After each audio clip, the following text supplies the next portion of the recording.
Good afternoon, everybody, and welcome to this, a cloudy game drive in the northeast corner of South Africa. Scott has welcomed you with a lizard. I was going to welcome you with a bee-eater, which has subsequently absconded, and therefore I welcome you with the sight of a dead knobthorn tree staring up into a gunmetal grey sky.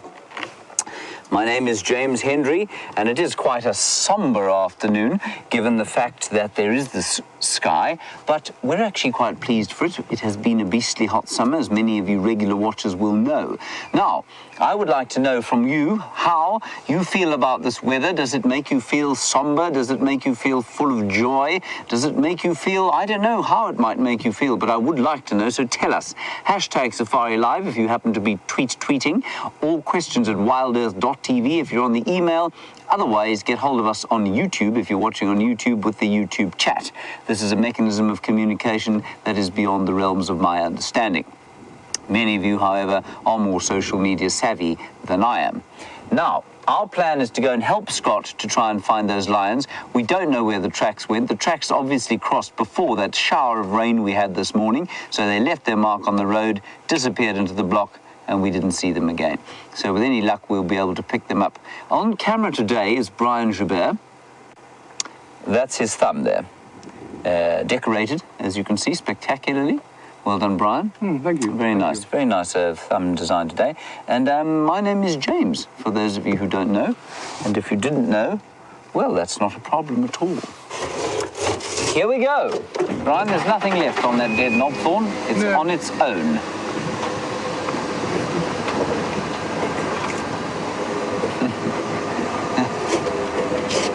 Right. Now, Heidi, you are obviously somebody who's not very demanding at all, easygoing human being, and you say that for the first hour you would like lions, elephants, and leopards. Not demanding at all, you have to leave after 60 minutes or so. I will do my best to find a leopard, an elephant, possibly some elephants, and a lion for you to look at before you have to go and do whatever it is that you have to do.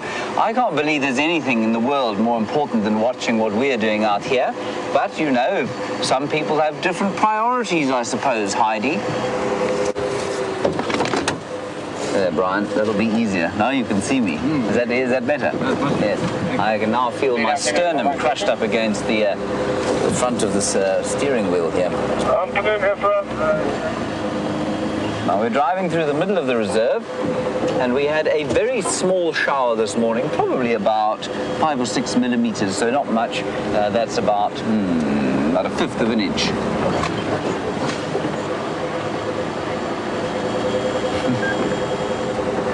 Hello, Toto Pod. The way this weather makes you feel is almost as odd as your Twitter handle, Toto Pod. You say this weather makes you feel bletchy. I don't know what that means. Do you know what that means? No. Toto Pod, please tell us what you mean. I think I also feel the same about this weather. It sounds like I might feel bleachy, blechy maybe, not so good. That's how it normally makes me feel, unless it's been at the back end of a low-felt summer, in which case it makes me feel deeply happy and grateful for the shade, the coof, the fact that I may have to don a jacket, and the knowledge that when I lie my head finally down to sleep tonight, it will not be on the sweaty sheets, but indeed I will be covered with a light duvet.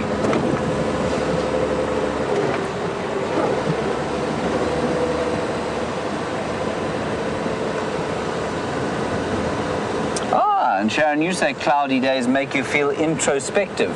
I feel exactly the same, you know. I was walking back to the camp today. I'm not sure where I was walking from, actually, and I suddenly felt quite introspective.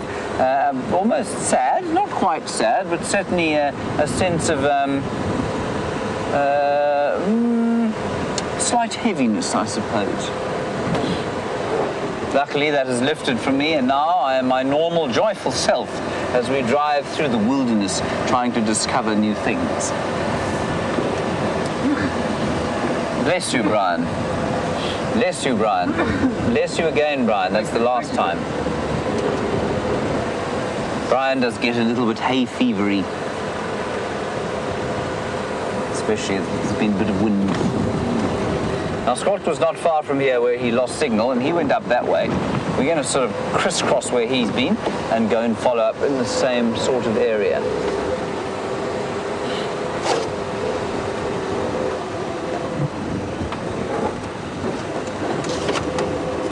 Diane, you say that there are alarm calls coming from Gijima.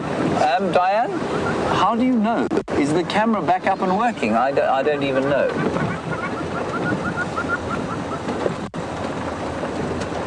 Okay. Right, so some kind of alarm calling guinea fowl around Gijima. Well, we'll keep an eye out. I know that Aubrey and Tax are going out this afternoon. They haven't left yet. So if there is something around there, there will be around to have a look. This is where we saw, I don't know if any of you were with us, that donkey-sized waterbuck the other day.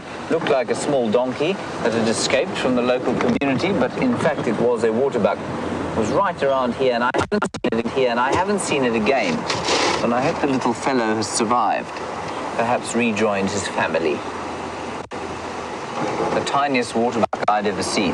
So Scott went up that way. We're now going to go through the middle here, sort of crisscross where he's been. We think the lions are somewhere in that fairly vast expanse of woodland over there. With any luck, we'll be able to find them. Certainly their tracks.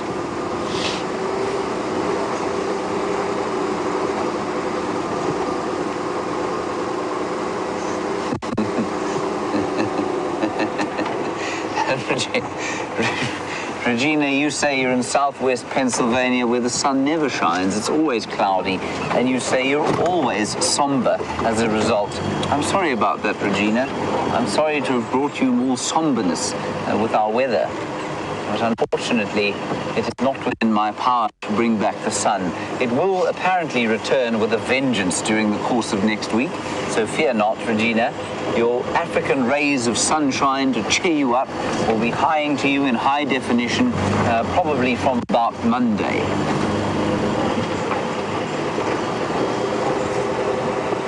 Now we just need to keep an eye on the road to make sure that those lions didn't come wandering across the road here sometime during the course of the morning. It has been a cool day, and as many of you will know, the lions will move on a cool day like this. Well, not always, but they can. They certainly wouldn't be averse to hunting, and the last cool day that we had those lions on, they were killing a zebra, which would be very exciting if they'd do the same.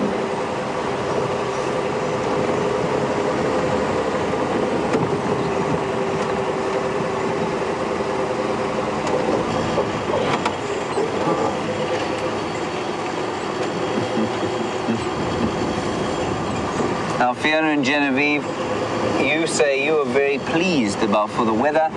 You're grateful for the shade that it is giving us, and you say bring on the insects, the arachnids, and the mushrooms. Oh, we'll see if we can find some mushrooms for you. Certainly, when we have any more moisture, any more rain, we'll get a couple more dung beetles and a lot more termites emerging, and that will in turn bring out the arachnids. Let's head across to Scott. He's got some insect-eating birds to show you. Well, this is a bird that we don't very often get to show you good views of, so we thought we would bank this opportunity. It is a European bee-eater. Some of you who were on the sunset safari yesterday would remember seeing flashes of them flying past in the sighting with the lesser spotted eagle, feeding on the reproductive termites that were emerging. Oh, and off it goes. Great agility on the camera there, Wium. Didn't miss a thing. So,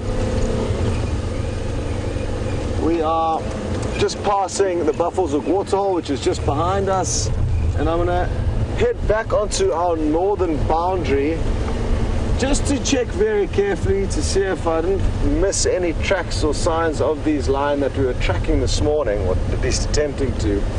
They didn't in fact cross out of our property. We I'm not sure what's going on. I just got a report from Ephraim saying that he saw a male lion track crossing,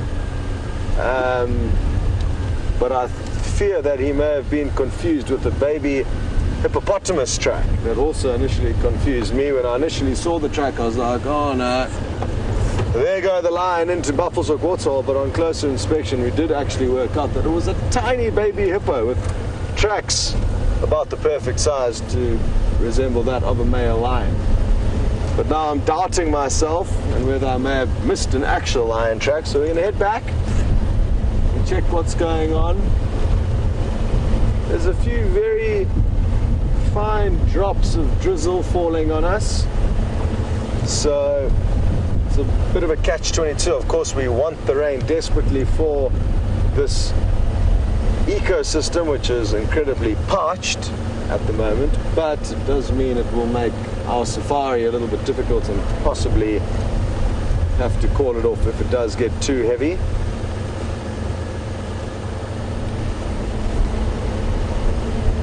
But it's too soon to panic. Afternoon, mobile stations, any updates? Hello to Virginia, and you would like to know if there have been ever any further sightings of that elephant cow that we saw with the hugely swollen belly. There was even thoughts that we may have even seen that little baby kicking within her belly. But no, sadly, Virginia, no further sign of her.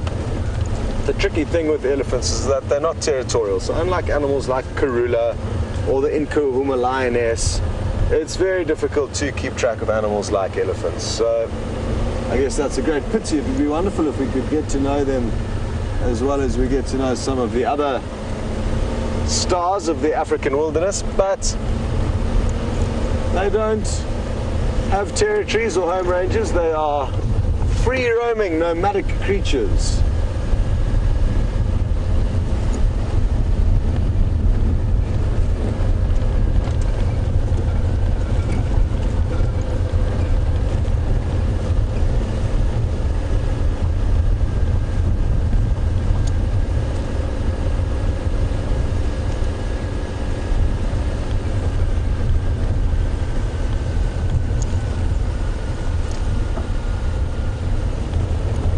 Interesting. We've got some feedback regarding James's question, asking you guys about how you feel about this overcast weather. And Diane's mentioned if she was here experiencing this weather, it would put her in a good mood.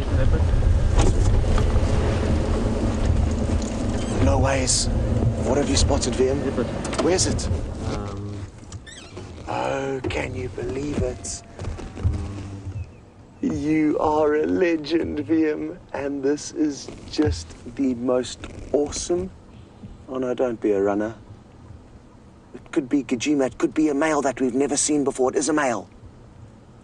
Well spotted, Wium. We're on Buffelshoek Dam East Road, and he's heading down in towards the drainage. He doesn't look comfortable with vehicles. It could be the same leopard that was seen by Brent just the other day. It doesn't look like the biggest of males to me. I'm just going to give him a moment to kind of try and get a little bit used to us rather than putting huge pressure on him, but we do want to try and keep an eye on him. Obviously, well done, Wium. That was an epic spot. Yo!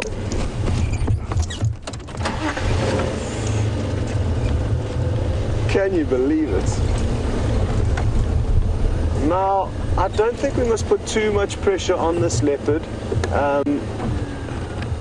So I'm not going to ask James to come rushing into this area. It's not going to be hugely useful, I don't think.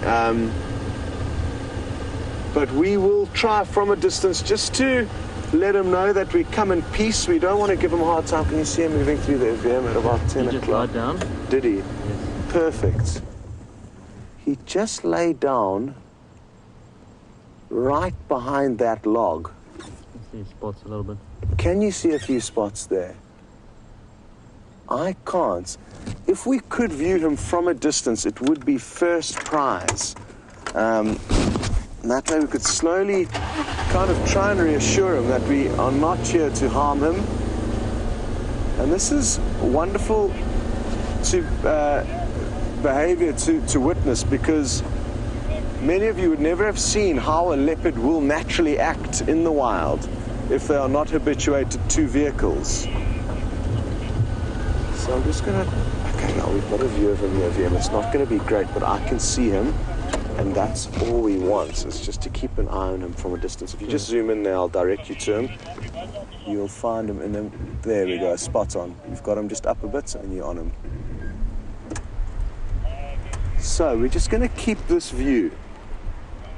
I know it's not great. I know it's nothing like the views some of you guys have shared with us with the various leopard that we see on a regular basis, but this is how you habituate them, or an example of how. Keeping an eye from a distance where they feel comfortable, and you can see he's watching us, and it's been over a week since we've seen a leopard, so this is a very, very pleasant surprise. Searching for lion, finding leopard. That is the joy of being on a live safari. You simply do not know what is going to happen and when. Now, because we had such a brief view of him, I can't tell exactly how old or young or too much about him, but hopefully that will change. As the afternoon unfolds. No, why now? Why? Look at the way he's keeping an eye on us. This is so awesome. And this is how leopards can act and will act in normal circumstances when they are naturally shy and elusive. We're just gonna, Wium, oh, well done, Wium, good call. He's just popped out into another gap there. Straight in front of us, a few more decent views. He looks like a decent-sized male, but not a brute. He's not an old, big male. Oh, here comes a scent mark. So that's interesting. Oh, now we're getting some good views. He does have a bit of a dewlap on him. His belly looks fairly full. And this is awesome.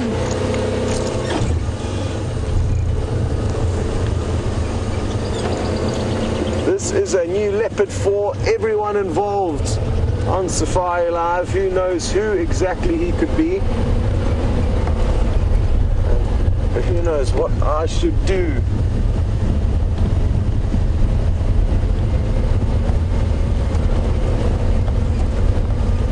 Oh, this is tricky. I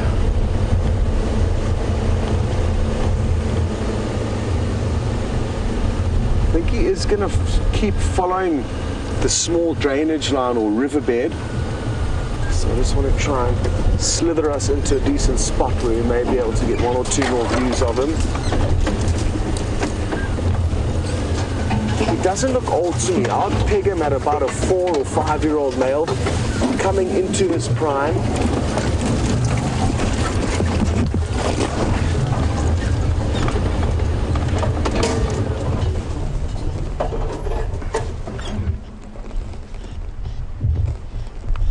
Hear a squirrel alarm calling wildly behind us. Here he comes, Wium. 10 o'clock. Look at this.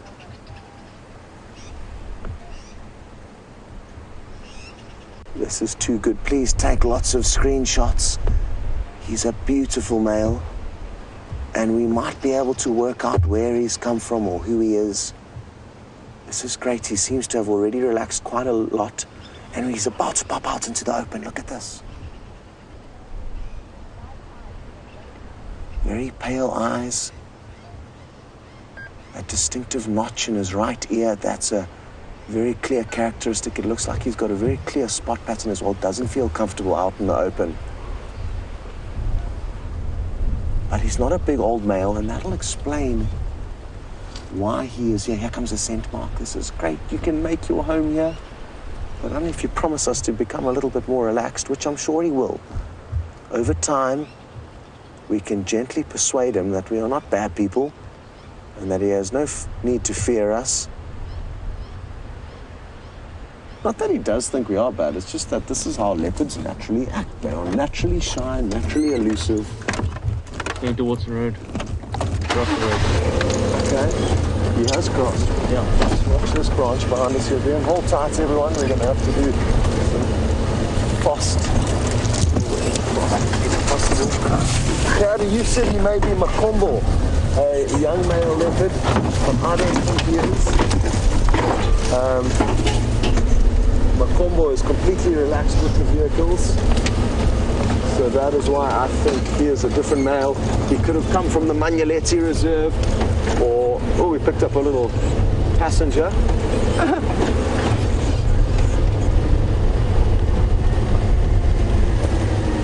So, I've just seen him veer me straight ahead of us. I just saw the white tip of his tail. He's crossed over this road. Now, I'm not going to call the sighting in because it's just going to create unnecessary pressure on this leopard, and we're just going to keep this little secret to ourselves.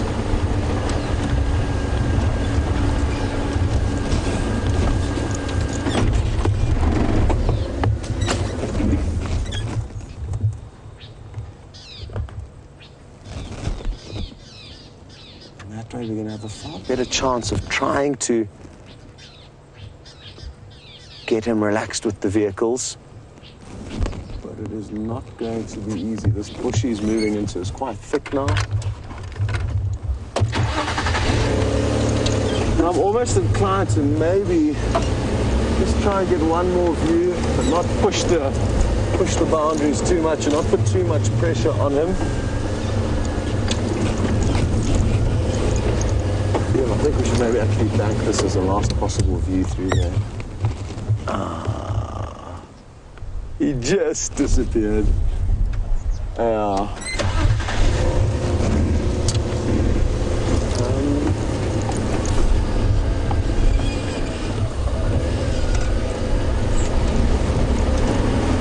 We'll definitely call it in over the radio once we are done, like I said, so it's not going to be a complete secret from the other guides, but as you can see, we've got enough on our plate now just trying to stay with him.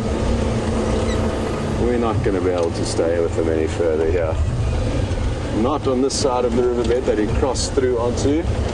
So let's see if we can't just coast along a little bit. We may get another view, but I'm going to be content not to try too hard, because hopefully over time he will, if we treat him nicely, he may do the same thing.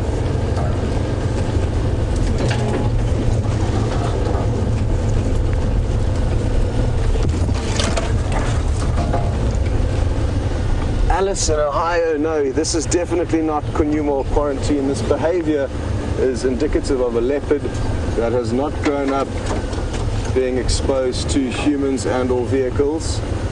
He has come from a remote part of the Kruger, perhaps an area where, like I say, not many seasoned safari goers will be, and therefore the animals do not get gently habituated.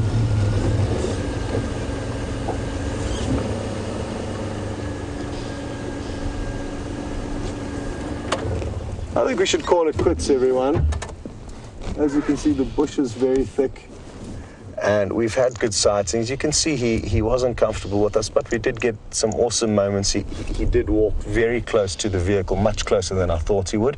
Through a big open area where he got a little bit nervous and ran off, but that was absolutely wonderful. To see a leopard respond to us like that really gets my heart racing.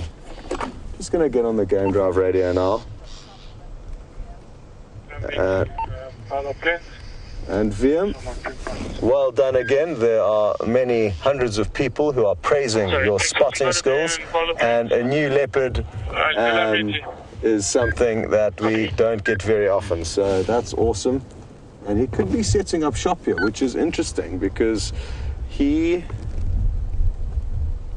could well then have to come up against Tingana, the dominant male who pushes up against him, and This is the old territory of Mvula, so I guess it also indicates that Mvula really is making space for younger blood to come through. Stations had a brief glimpse of a nervous Marora Ingwe on Buffelshoek Dam East. He headed east, quite close to the Buffelshoek firebreak. Didn't attempt to follow. Afternoon, Scotty, thank you. For the record, he had a distinctive kind of little notch missing off his right ear. That was all I could really see.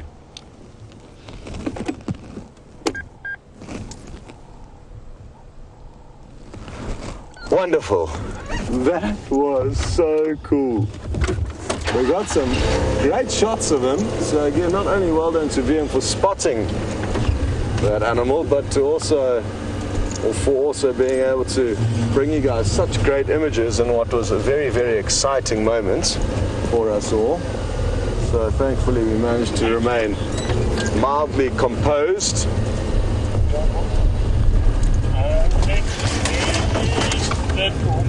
Yeah, I'll put him as a young male. That's, just like Quarantine and Gijima have moved out of our area. Two young males that grew up here. They were born to Karula, the female leopard of this area.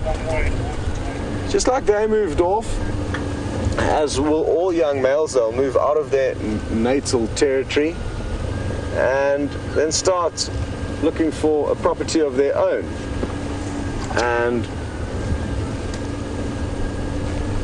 that'll happen anywhere from about 3 years of age to, well, until they find a territory of their own, which could take up to about 5 to 6 years of age when they'll start doing that. So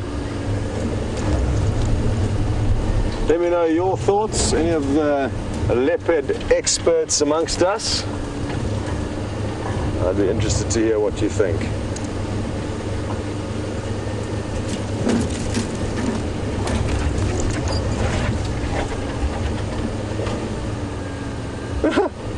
Well, Heidi, you're in luck. I know you did ask James that you want lion, leopard and elephants all within the first hour of drive, because that's the only amount of time you can allocate to us. And at least we got you one out of those three, and more importantly, I'm a firm believer in quality sightings over quantity in terms of length of time of sightings. And that right there was an absolutely epic, high-quality leopard sighting of a different nature, but to see a leopard respond like that to us is something that I haven't seen for a long time, and something that many of you would never have seen. And you can just imagine what it's like to be on the opposite end of an animal that is that sneaky and sly and has the ability to dissolve into the thickets like it did. And like I often say to you, sometimes people are worried about the way we off-road after leopards, and as if they don't have the ability to escape if they didn't want to. But they do, and that was clearly evident in the way that leopard just responded to our behavior, or to us at least. Wunderbar. I'm going to drive along in the general direction that he was moving in. He could pop out anywhere, and we're going to send you across to James with some zebra. Now, there's some zebra there up ahead on the road, and that's a fairly obvious statement, just a quick comment. Wonderful to see a new leopard, and I think very interesting that leopard, possibly the same one Brent saw a few days ago, and quite possibly heading into the territory of Mvula. Mvula getting past the age where he's going to be able to defend himself against a young buck like that. Are we witnessing the end of his reign? Time will tell. Keep tuned to find out. Now, when we came along here, these zebra came herring out of the block here. They were running at a great speed down the road, and they're now staring into the bush where I thought maybe the lions might be, but I thought maybe they now were running from the lions. I see no tracks at the moment. We're going to drive slowly down here. We'll do a loop around and then a sort of figure of 8 motion, I think, if that's okay with you. Right? Is that okay with you? It's fine with me. Oh, thank goodness. Right, here we go. I don't think they're heading into where there would be lions, but they really did come rushing out of this block. but they weren't alarming, which indicates to me that they weren't in imminent danger. And for those of you who don't know what a zebra alarm calls sounds like, Brian, would you like to demonstrate it? I think you're better. Are you sure? Yeah. Okay. The zebra goes like this, everybody. I won't be able to look you in the eye while I do this because it's ridiculous. They go.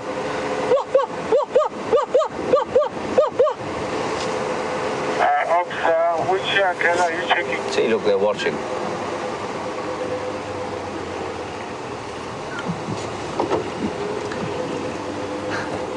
Now, just look through the woodland here. These guys look pretty chilled out now, but they certainly weren't when we saw them. So we'll go around the other side of the block there, just see if those lions perhaps aren't that side. We haven't seen them crossing out of the reserve. I did chat to Taxon earlier. His tracker reckoned that the tracks were probably from last night, early last night. So, you know, they could have gone quite far.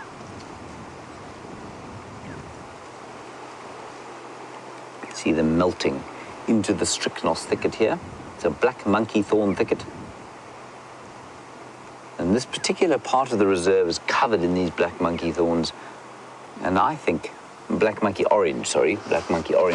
I think it's quite indicative that although a lot of people will tell you there are too many elephants around, I think this species is a real indicator that there perhaps aren't enough elephants around.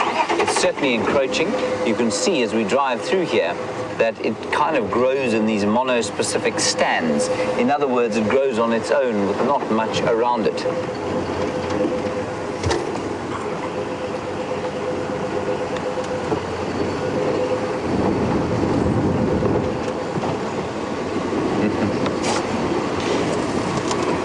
Now, Wolfgang, you are obviously not a new viewer because you know that we have a sausage tree here. Now, everybody, Wolfgang would like to see the sausage tree and its progress and how it's doing at the moment. Wolfgang, the sausage tree, sadly, we can take you past it, has produced no flowers and no fruits, therefore, this year. I'm not sure if that particular sausage tree ever did, but I'm going to assume that it did, and I think that's probably purely because of a lack of water this year. So the sausage tree has produced nothing. Now, for those of you who don't know what a sausage tree is, it's a tree whose botanical name is Karula africana, and it makes these giant pods like that, sort of like an enormous knockwurst, if you like, and they're very hard and very heavy, and you can make cosmetics out of the sort of cream inside them, but they're not particularly edible. In fact, they're not edible at all. It tastes very nice. They also make gorgeous red flowers, which are pollinated by bats and orioles.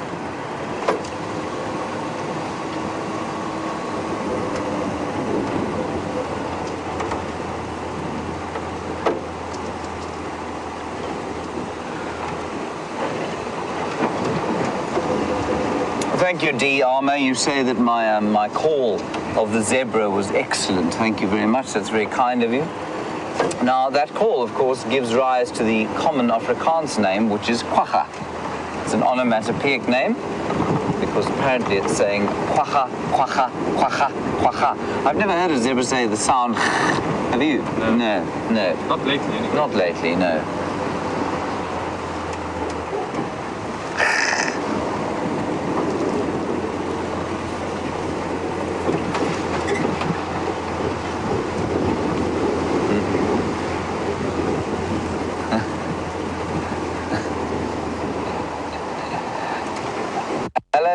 Anthony James here on YouTube, and just before I address your question, we've got a very interesting little reptile here. And he doesn't want to be seen. This is a fascinating one. He's the less common tortoise species that we get here. He's called a Speke's hinged tortoise. I want to show you his hinge. I'm not going to pick him up. Can you see over there, Brian? Can you see that? Yeah. My stickers. Just there, there's a hinge. And what he does is he closes his carapace in on his back legs, and that just makes him even safer than a leopard tortoise would be. A leopard tortoise has a completely solid carapace, but these hinged tortoises have got a little hinge there, so he's able to pull that area there straight in under his back legs, which I think is the most amazing adaptation. Isn't he lovely? He was moving at quite a speed across the road. We're lucky we saw him. All right, on you go. Sorry to disturb you. He will be in search of things, believe it or not, like the giant land snail. He's not a completely herbivorous reptile, that one. And while the little leopard tortoise will wander around the place eating fresh shoots and leaves, the Speak's hinge tortoise can be quite carnivorous. They also eat pill millipedes, if you can believe it. Delicious pill millipedes. I'm being facetious, of course. There he goes. And you can see, those of you who have been watching for a while, you can tell that he's a much flatter species than the other one and much less conspicuously colored.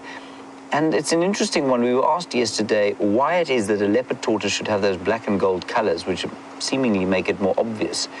And I think it probably is because the leopard tortoise lives in a slightly different habitat. You'll probably find that this tortoise lives out in more open areas like this, where the leopard tortoise will hang around in the shade of bushes more than the Speak's hinged tortoise would, I would say.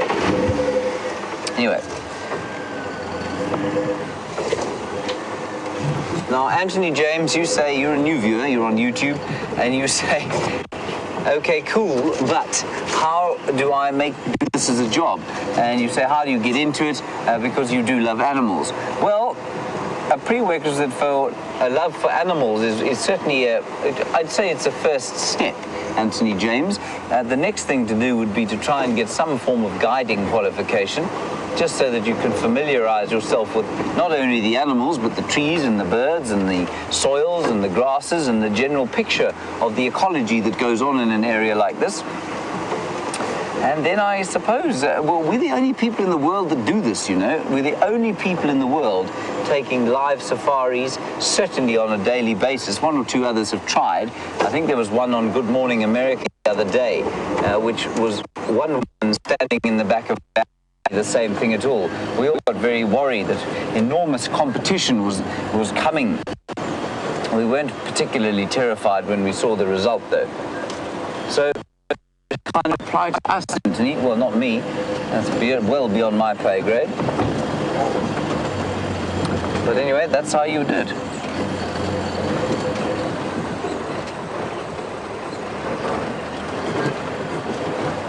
So, Anthony, I don't know if you missed any of that. We did lose a little bit of audio.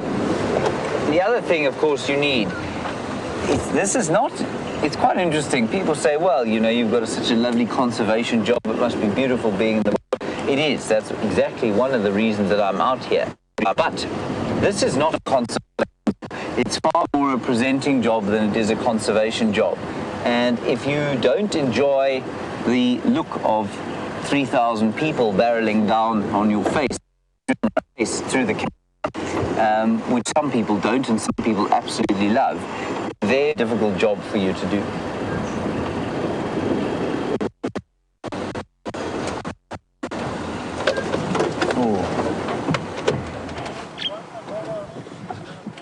Just got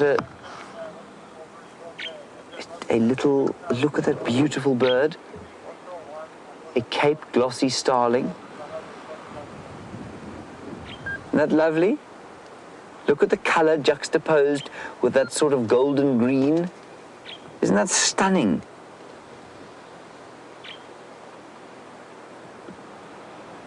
And its bright l'orange eye. I think that's just beautiful. I actually think it's a greater blue-eared glossy starling. I don't think it's a Cape glossy. Okay, as soon as we move in this area, everybody, you're going to lose our signal. So let's head back across to Scott, see what he has to show you. We're going to do a sort of figure-of-8 loop around and see if we can't pick up tracks of those lions. See you shortly.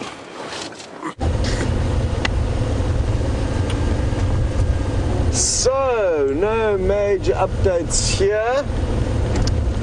I'm not too sure what to suggest regarding these lion and or their lack of tracks. It makes it difficult to guess where they've been. I must admit though, I did miss one track. The track that I accused Ephraim of thinking was a baby hippo was in fact a male lion. Whether the rest of the Nkulma Pride crossed with that male lion, but merely their tracks were washed away by the rain, I'm not sure. But it doesn't matter, as we've learned just a few moments ago, even though we may be looking for lion, not really knowing where they are, you can bump into anything else along the way.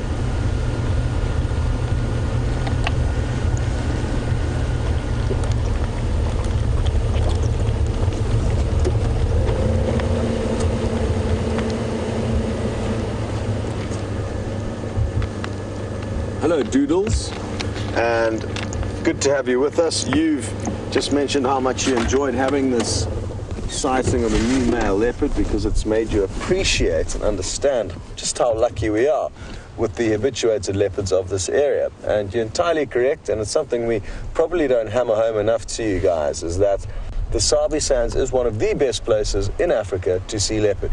There are many other places in Africa where you can see leopard that are habituated, but this is definitely one of the best spots. So we must remember that and not take that for granted.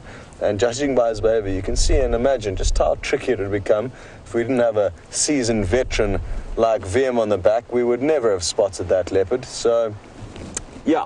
We must appreciate the habituated animals, and also just remember that it's not only leopard that require habituation. If you are to go into remote parts of Africa, which there are many parts of Africa which are incredibly remote, where people will hardly come into contact with animals and vice versa, there, lions, elephants, rhinos, buffalo, you name it, every wild animal that sees a human or a vehicle for the first, second or third time will run away from it. It'll say, hang on, I'm not interested in this and I'm getting out of here. And it takes a long time of gentle persuasion and habituation to make animals understand that we are not actually a threat to them. So I guess we owe a lot to people who had been coming to this reserve, for example, from the 1960s, armed with only cameras and maybe video cameras and photograph cameras, trying to capture and document these animals. There's a big mud wallow that's filled up, and that's going to be making our lives and finding animals difficult until they dry up again. Well, hopefully they won't. Hopefully we continue to get rain as we should in the summer months. You can see there's been an algae bloom.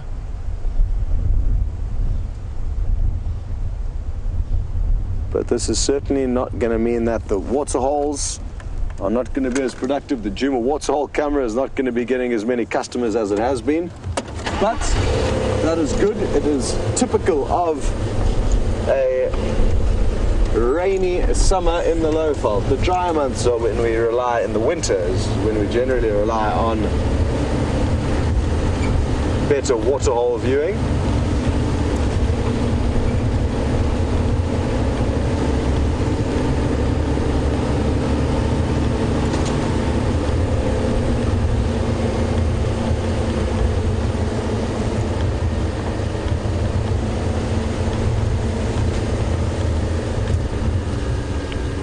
Hello Tammy and Paul, you guys are both interested to know my thoughts on this, what looked to me like a young male leopard, and why he would have moved out of his territory in the first place, and what's Tingana going to do.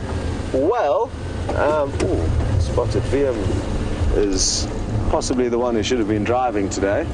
He just spotted that lilac-breasted Karula. Very pretty bird that would have been great to view from its perch, which was very nearby, but I missed it. Well done, Wium. So, firstly, I don't think he's ever had his own territory. He, like most young male leopards, up to the age of about 2 to 3, will lurk in their mother's territory or their father's territory, and they'll be tolerated within their mother's and their father's territory because they're their children, but only up to a point. I guess no different to the way humans should be treated. You know, you get nurtured up to a point, and then once you're big enough to look after yourself, you must get kicked out of the house and start fending for yourself. No more pocket money, etc. And it's the same with leopard. From about 3 years of age, they will be told to head out into the big wide world, just as we would, and start fending for themselves. And what will typically happen is that between 3 years and 5 to 6 years of age, they're going to be flying below the radar, lurking in dominant males' territories, and just, you know, fine-tuning their hunting skills, getting bigger. They're not nearly big enough to take on males who would be dominant at around 6 or 7 years of age, when they are half that age. So I think he's getting to that point now where, you know, he's found this little corner where there's maybe not too much leopard activity. Tingana we don't see here too much. Mvula seems to have moved away, so maybe there's been a bit of a vacuum that he's been able to move into without too much other leopard density here, or at least male leopard density. But he is getting to that size and age, again, this is just my theory, where he will be able to start actively competing against the bigger males. But that takes time, and he's just going through that kind of natural progression of getting there. It's not an instantaneous, one day you are relying on mom, one day you're a big dominant male. He's just going through the motions, not quite there yet. He didn't have a big dewlap. He's still got some growing to do, I thought.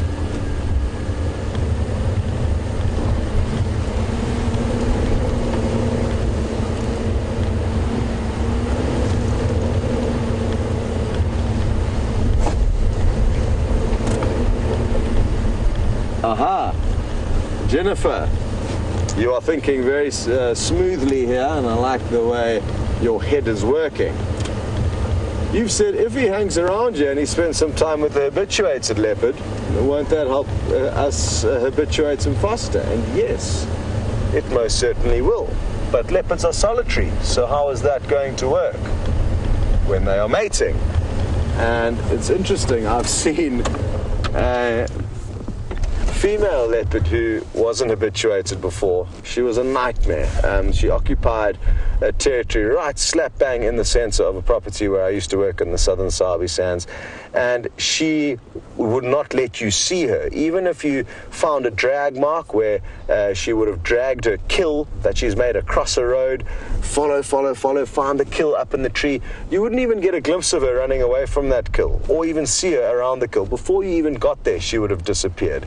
And the only time that we started to see her was when she was mating, because we would be able to follow two sets of tracks, not one. And the male, once we found him and her, she may run off, but he would stay there. And as you guys would have noticed, it's the leopardess that have to do the work with the males. So she would come out of her hiding place and then do her little leopard lap dance to try and seduce him. And as he would start to mount her, she would move closer to bushes. So she would keep kind of luring him with these lap dances until such point that they were disclosed in the bushes, and then they could mate. But it is a good example of how when a habituated leopard and unhabituated leopard join up, which is basically only when they're mating, you will have opportunities to spend more time with them. And it's just about spending more time with them, that slowly and surely you will hopefully get them habituated. There's no guarantees though. You know, all leopard are different, and some may be naturally more relaxed with people than others. I guess Gijima and Quarantine are a good example of that. Two brothers who were exposed to all of the same behavior, yet one was far more relaxed with the vehicles and our presence than the other. Good stuff. I'm not too sure where to go next, so while we try and work that out, we're going to send you across to James.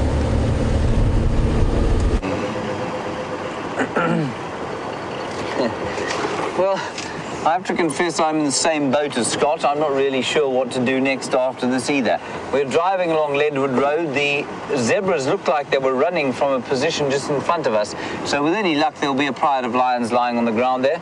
Otherwise, I think we'll probably abscond and go somewhere else. They could well have walked off the property sometime during the course of that rain or just before it, and we wouldn't have seen their tracks going anywhere. It was deeply irksome. Anyway, that is just the way of things.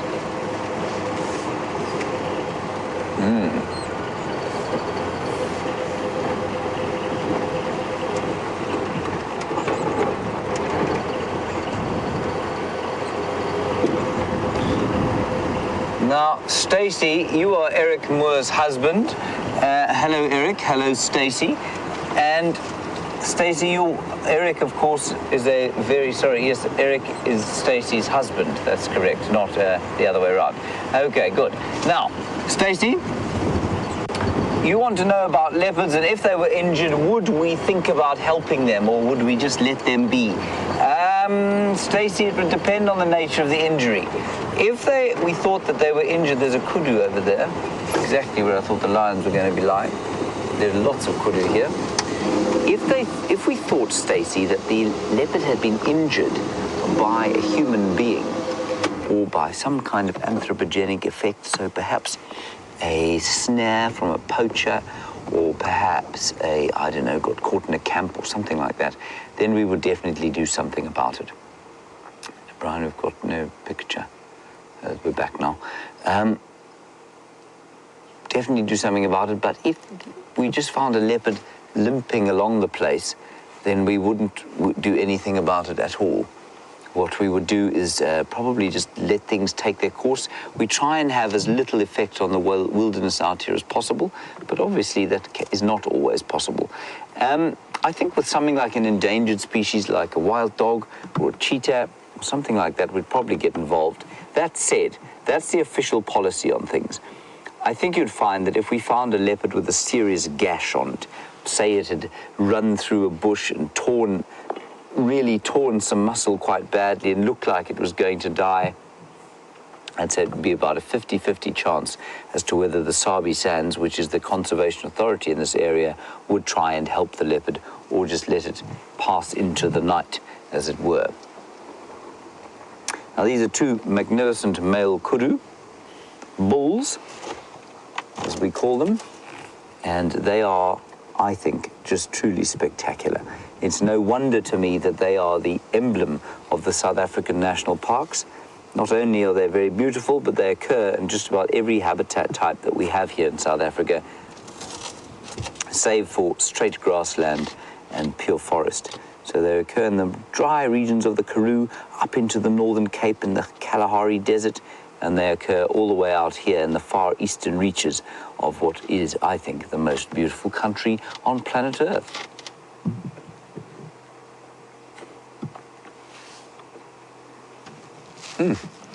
Now, Jack, you are in Romania. That is very nice. I'm not sure we've heard from you, Jack, before.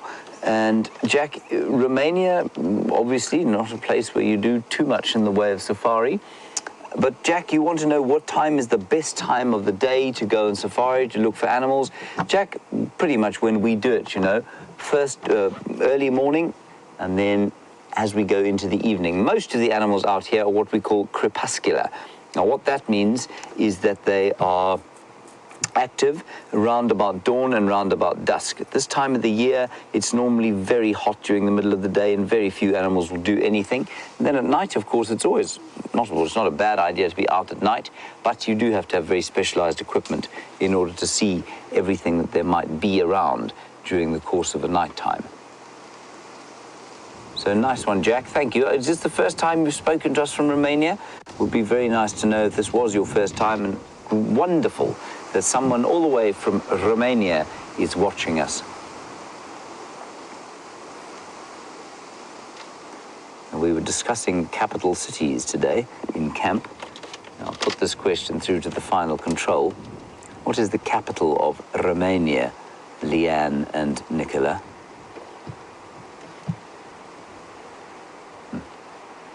A very slight Scotch mist blowing in, so a bit of sort of soft, gentle moisture coming out of the air. I say Scotch mist, it's not very Scotch at all. Scotch mist would, of course, be accompanied by probably a very strong wind. I think Nicola just used Google to help her there. The capital of Romania, of course, is, Brian, Bucharest. Indeed, she has just admitted that she used Googly. She Googlied it, Brian, she Googlied it.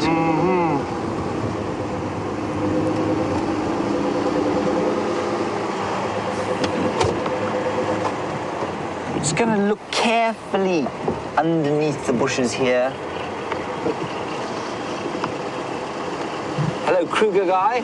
You live in the United Kingdom, you say, and you use Safari Live to increase your learning. Well, that's a good thing, I suppose. I'm glad we're able to add a little bit to your knowledge. And please don't forget to ask us questions if you want to. Anything specific. It doesn't have to be about what we're looking at. It can be anything about South Africa or Africa if you like. and we will do our level best to give you a first-hand account of whatever it is that you want to know about.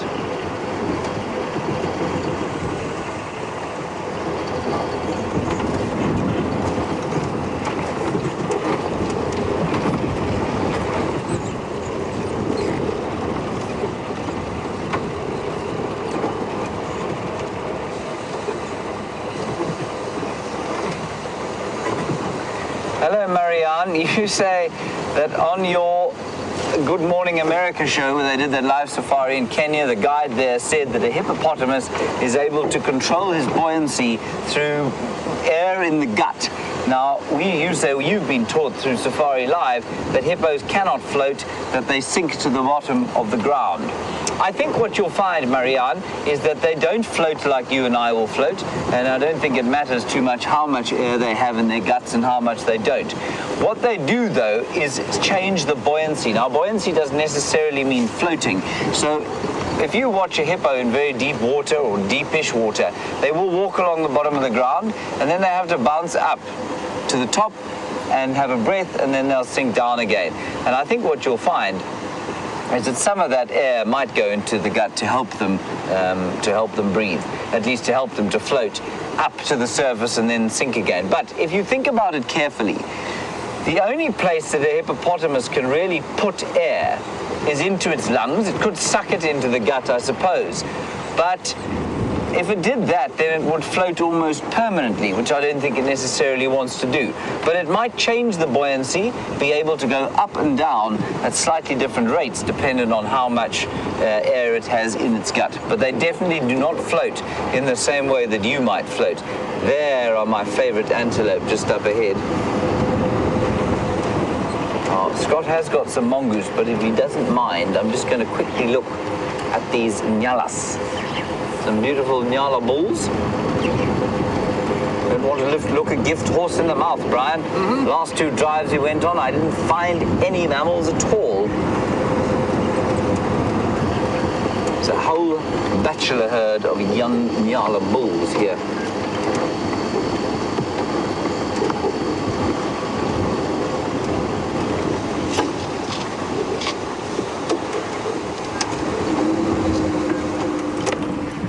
There we go.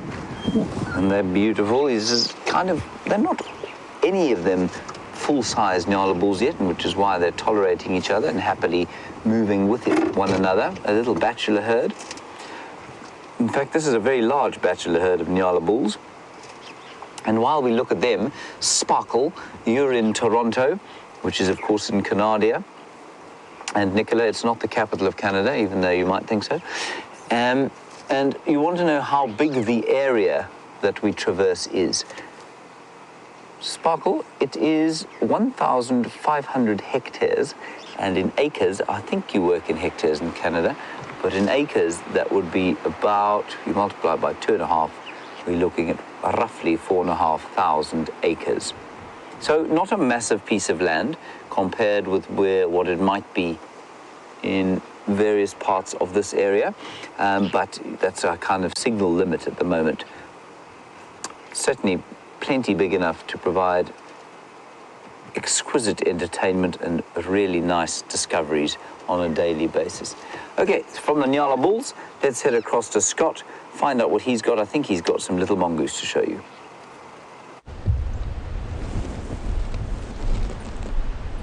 So, from a much larger mammal to one of the smallest, at least of carnivores that we get to see in this area. Sadly, it's just poked its head right behind the bush.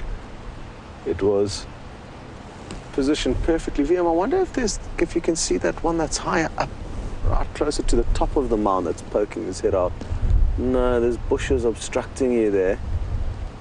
But there is one also kind of slap bang in the center of your screen. As the wind blows the leaves, you can faintly make out its face on the top left-hand corner of your screen. But there's good news. There's lots of members of this little troop of mongooses, and they have got a number of little kind of cavities and holes that they're living in, some of which are in this termite mound to our left, but they'll also have holes that are underground, also old termite mounds, but not the large fungus-growing termites that create these large mounds. And they'll also use little fallen down logs and tree stumps as little areas to seek refuge and shelter. So we are going to wait here for a second and see if the adults with the youngsters, oh, there goes the youngster. Oh no, Wium was busy leveling it off, but at the far tree stump, Wium will be your best bets, I think. There we go. There you can see a head poking out of the ground, and that looks to me like a mother. A youngster just popped in next to her. I'm sure if we just wait a moment or two, we'll get to see them all coming out and playing around.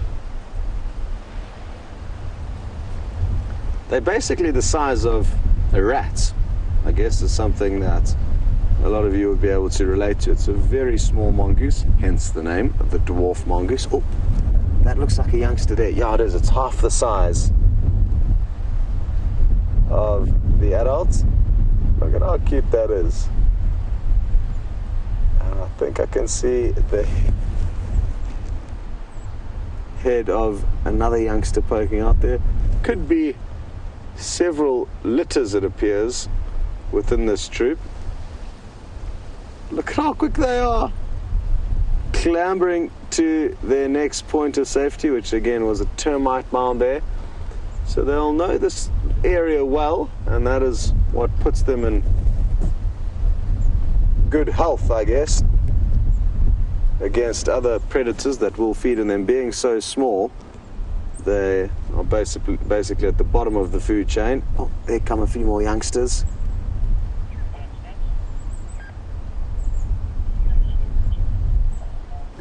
And just like the prey animals, small predators like this will be incredibly nervous in windy conditions. They are going to be losing their ability to hear as well. Any kind of leaf moving above them or tree blowing in the wind may resemble an eagle swooping down on them, so that's why they'll be on high alert.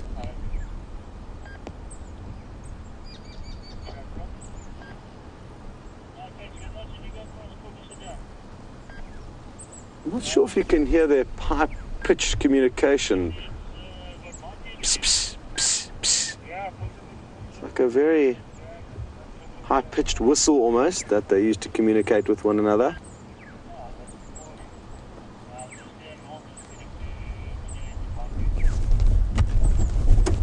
Good.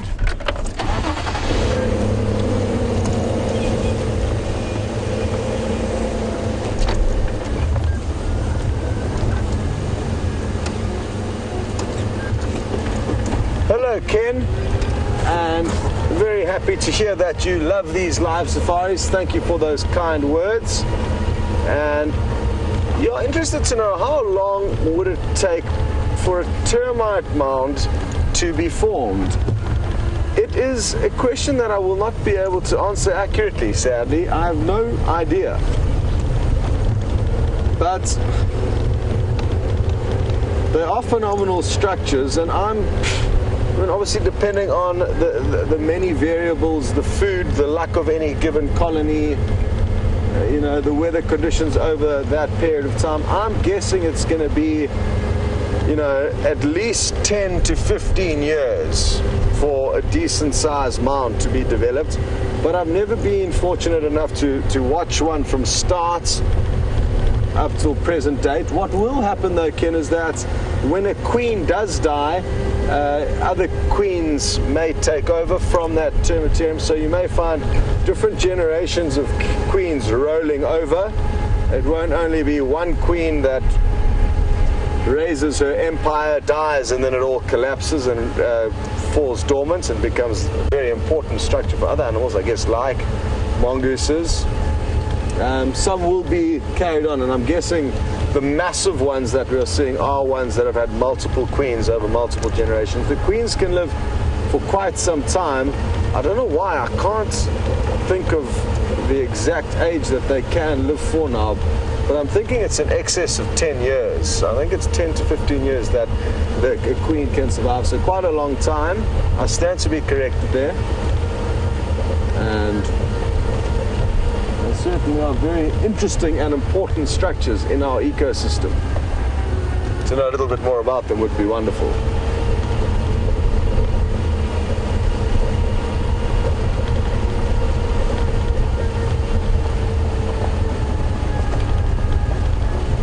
Hello, Tom and Dallas. I'm just going to shoot through this little dip. The signal can sometimes be shaky here.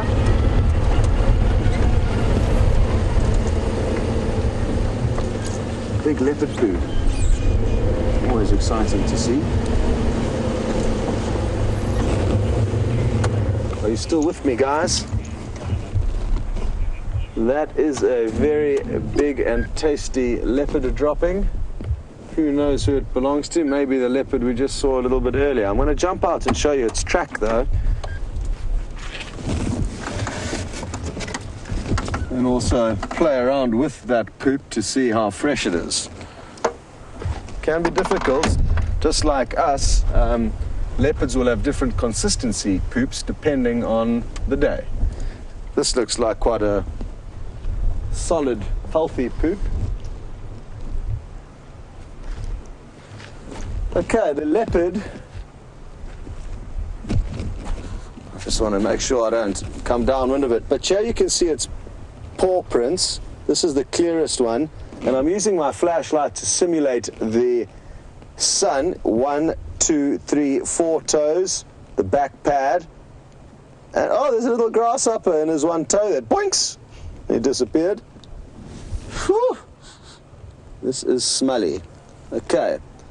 Now, I think this could be from sometime during the course of the day. The tracks are on top of the rain, so it's definitely after the rain fell at about 5:30 till about 6 o'clock this morning. So the leopard was here quite recently. How recently, though, is difficult to tell. I'm going to get a little stick to probe this. Nice and solid. But this is probably the way it came out. Lots of fur in here as well. It's a male leopard's track, not a female leopard's track, as far as I can tell. And what I'm going to do is just... This is our northern boundary, so a tricky area to try and track down a leopard because he could well have disappeared north. If he crosses over here, then he'll disappear out of our property. So if you don't mind just giving me a moment or two to try and establish whether in fact he's continued along this road, whether in fact he may have crossed north, or whether in fact he may have crossed into Gijima, thus giving us a hope of trying to find him, we will obviously hopefully have some good news for you. So James is ready. We're going to have a quick snoop around here and give you an update in the next couple of minutes. Okay, we've done a figure of 8 around that block and I found no sign of any lion whatsoever, indeed no cat, no predator, nothing. So we're going to do one more drive along another road, the only road that we haven't driven so far in this area today, and we'll see if something pops out there. If it doesn't, let's rather go and look at that elephant. What do you think, Brian? Yeah, good idea. There's an elephant just up ahead, everybody. Look, there it is. Look how cleverly hidden it is. Looks like a bull on his own. Might be a herd. I can only see one, but you can see how well hidden he is. And therefore, it is quite possible that there are others also hidden in the woodland. I love the way the grey juxtaposes with that golden orangey green. Anyway, he's in quite a nice area. It's a very pretty area in there. Let's see if we can get a bit closer, and hopefully he won't react to us, and he will be calm and enjoy having us around rather than moving away.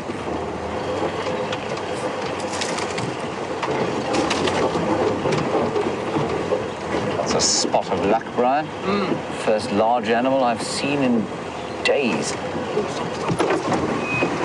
What have you got? Oh my goodness, look at that. 2 Batellier eagles. What a brilliant spot. Isn't that magnificent? Look at them. Now, this pair lives around here. I haven't seen them in that tree before.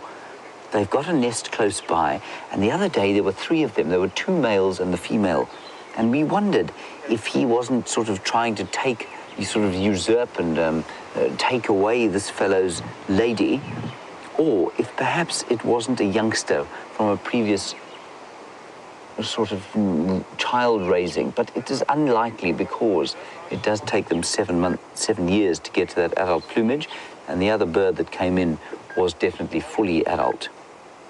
So that is the Battalier eagle. And you can see a very clear indication that his feet are not feathered all the way down to the legs, which means that he's not what we call a true eagle. And they eat largely carrion. They will eat sort of reptiles and the odd snake as well, however.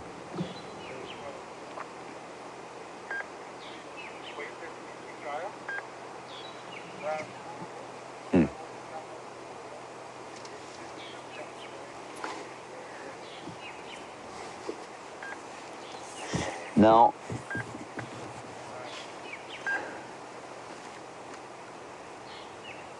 Adam, interesting question from you. You've been reading the Africa Geographic blog, and you say that they posted a picture of a martial eagle having killed an impala. I've seen a very similar one very recently of a crowned eagle doing exactly the same thing.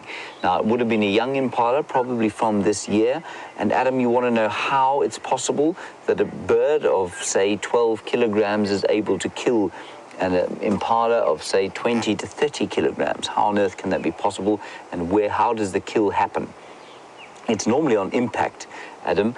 The talons, the strength in the tarsal muscles of a martial or crowned eagle is quite astonishing. If they were to stand on your wrist, like they do if you're doing falconry, for example, they have the strength enough to crush your bones. So they could break your wrist just by standing on you and squeezing.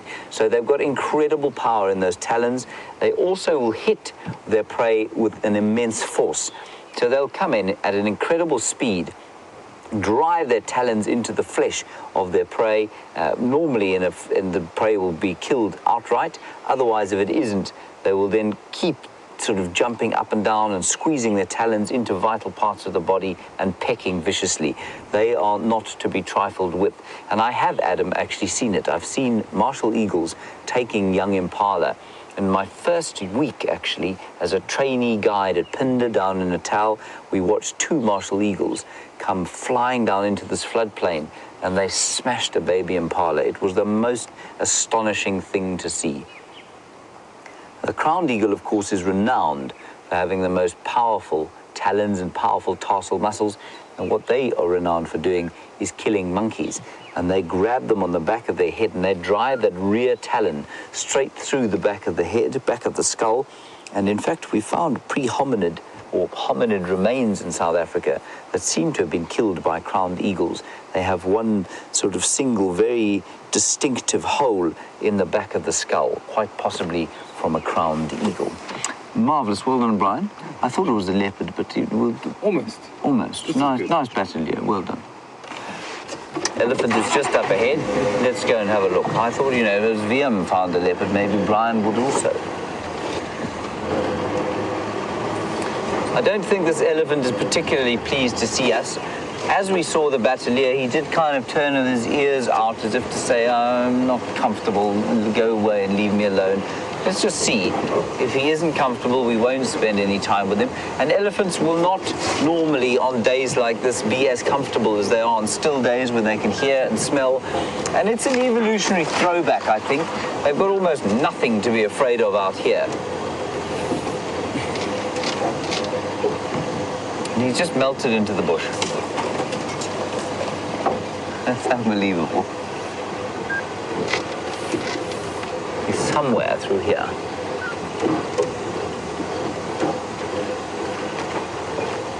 So while I was waffling on about the Battalier, he slinked off.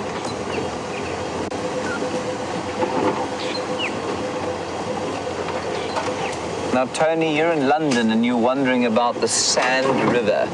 And the Sand River is about 3.5 kilometers from, or 7 kilometers from us as the crow flies, directly behind where we're driving. And you want to know if it is dry all the time.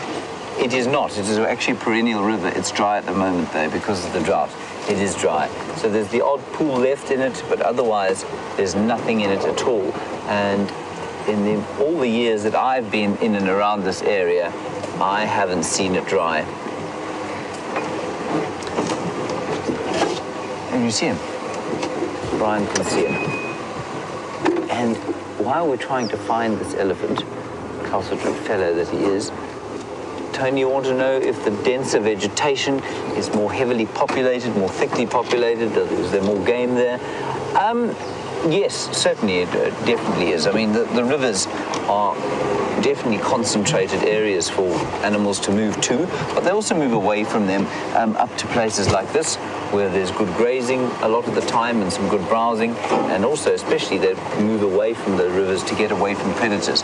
You will find predators will concentrate along water sources. Watch out there, Brian. Oh, watch out, everybody.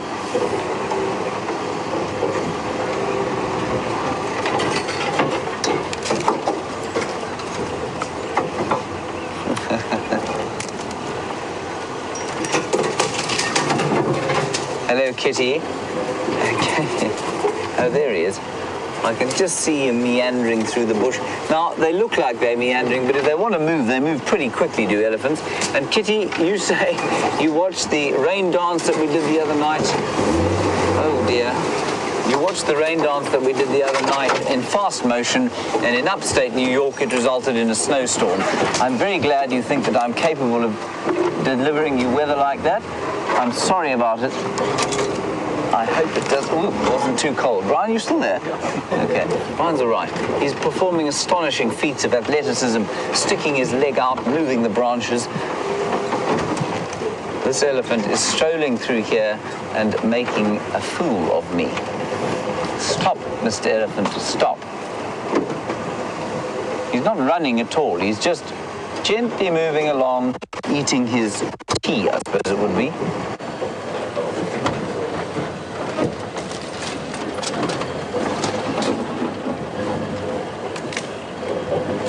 I think there may be two of them here, actually. There's one there.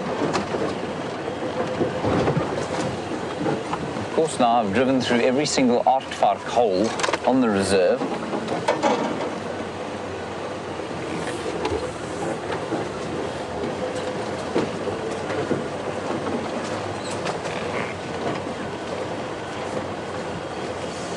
There's the elephant in front of us.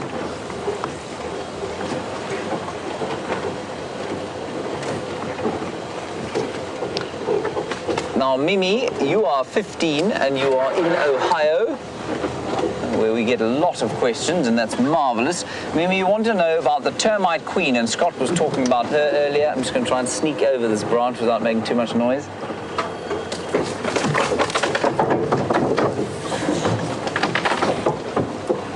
Yeah.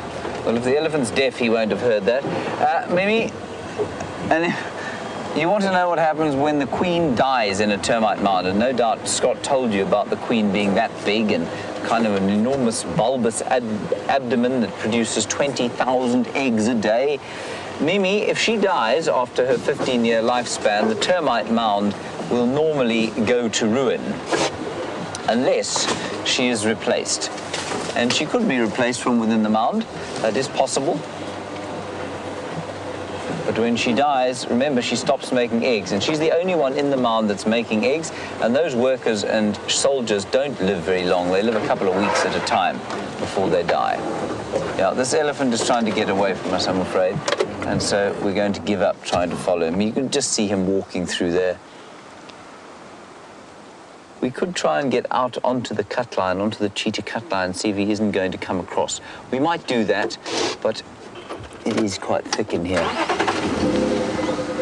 Anyway, this is in general keeping with my luck for the last few days. but perfectly normal for an elephant to exhibit behavior that you might consider unusual because it is windy. Like I say, he can't smell where the different smells are coming from because the wind is swirling. He's hearing all sorts of things all over the place. He looks like a young bull, which means he will be inevitably more nervous than, say, a big old adult who is very confident in his own ability and strength. So I think that's why he doesn't really want anything to do with us. There he goes. A slight view of him there. And what I would like you to look at while Brian looks in on him, you see how he's swinging. He's just swinging slightly to the right, and now he'll swing slightly to the left. That's it. And again to the right, maybe. And that's him watching us. That's how they walk if they're looking behind them. They just swing from side to side, having a look at what you're doing. That was nice to see. I think we're going to leave him, everyone. I'm afraid he's not very happy to see us. He's just, I don't want to make him uncomfortable. We do have normally some great elephant sightings, so I think we'll leave him alone and continue on our way. Hopefully there'll be another one.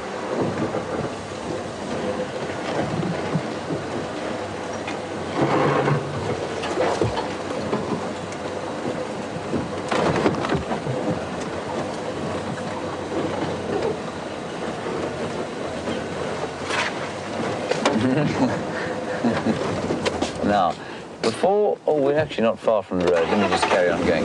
B, you're 11, and you want to know if hawks and eagles kill in the same way. It depends really on where you are, B, because a hawk to you, I think you're in the States, a hawk in the States is normally different from what we would define as a hawk. A hawk out here, by definition, the word to hawk means to catch something in the air. So an eagle would normally catch something on the ground, they'd smash it on the ground and then eat it there. And you say the hawks in your backyard kill your bunnies like I've just described the eagles doing. Well, I'm sorry about that. Luckily, bunnies are very good at making more of themselves. But out here, a hawk traditionally, oh, look. Well spotted, Brian. That's a Coqui Franklin, everybody. So B, a hawk out here wouldn't really catch one of these because they don't fly. Well, they do fly, but a hawk here would normally catch their prey in the air. And something like a hawk eagle, for example, would catch a franklin on the ground. But some hawks will catch animals on the ground like the eagles do, but the word hawk means to catch something in the ground, at least catch something in the air. Isn't that beautiful? He's one of our 5 franklin species, and I think by far the most beautiful. The golden head, that is an astonishingly beautiful golden color. Look at that, that's the male. The female didn't have that golden head. As with most birds, the female is just a bit more drab than the male. Shame. In fact, with all birds, I can't think of one bird where that isn't the case. I can think of many, many instances where that isn't the case with human beings, but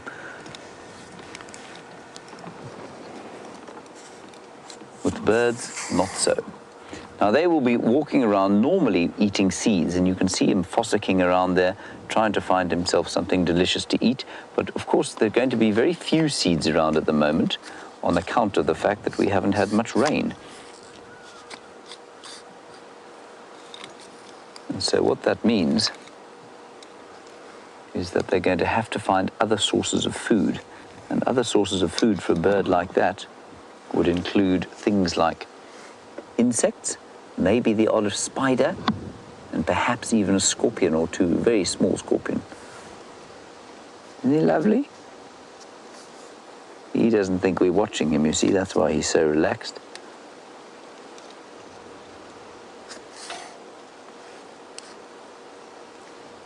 Very nice indeed.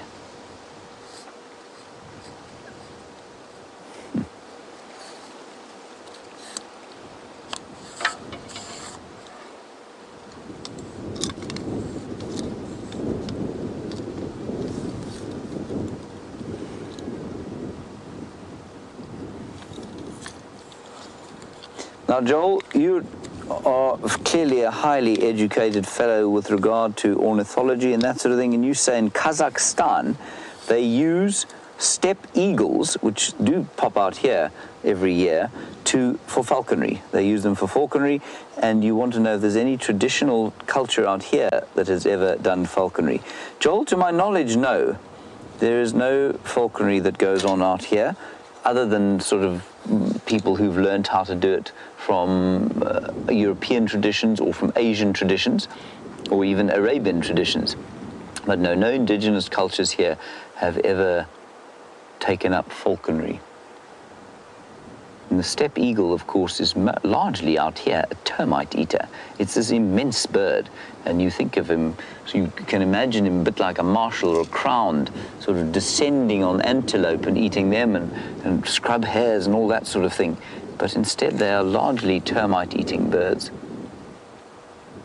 which I've always found quite fascinating.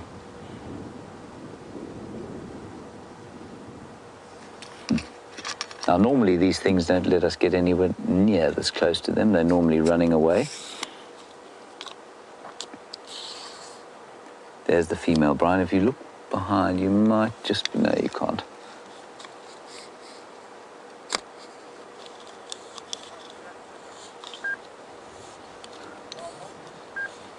Ah, now, Lucy, you say that this Coqui Franklin is a new bird for you. You're a bird list keeper, and you say that this takes you to number 175.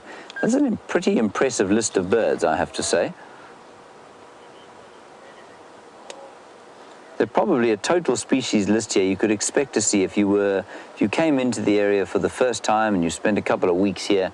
I mean, well, let's say you spent a summer season here. I think you'd find that the most number of birds you'd see would be about 210. So 175 on the back end of a sort of, a live safari where birds are not easy to see on the cameras, I think is a really impressive total. You know, he doesn't seem to be doing a great deal other than watching us, which I think is quite fun. So let's press on, shall we?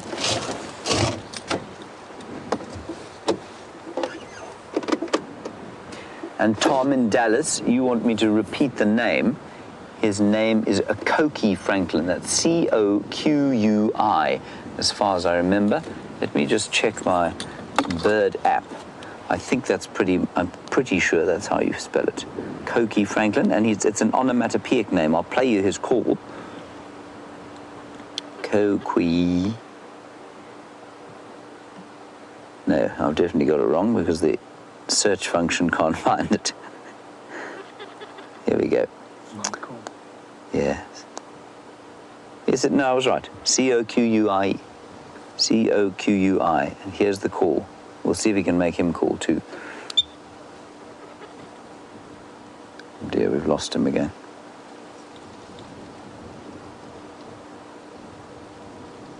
Here's the call.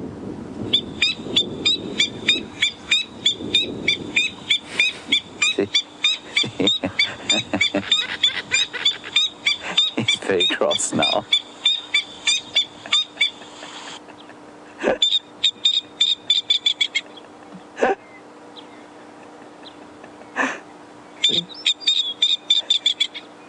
He's coming forward to beat us up. Isn't this wonderful? I know it might be considered slightly nasty. Look at him puffing his chest out. See him puffing his chest out there.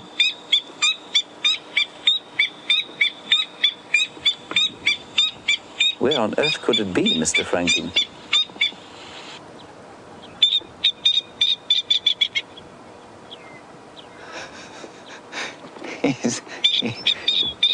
He is so deeply confused.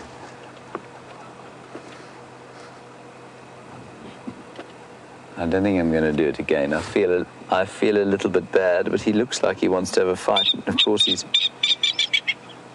he wants to defend his territory and his maiden's honor in the face of this obvious incursion.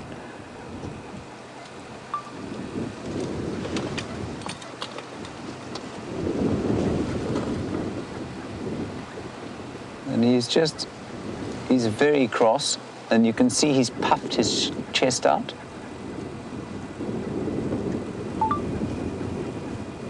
Should we call him once more? Yeah, once more. It won't be too nasty for him.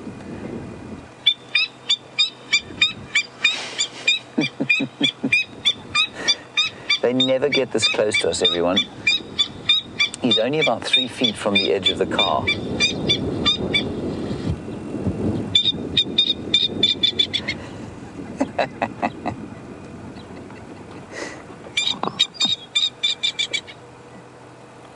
about to climb under the car.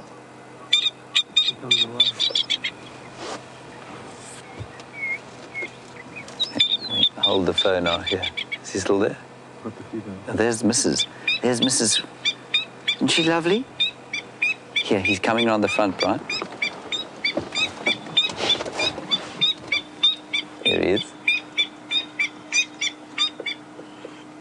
Shame. I think we'll stop terrorizing him now. There goes Mrs. What are you? Sorry.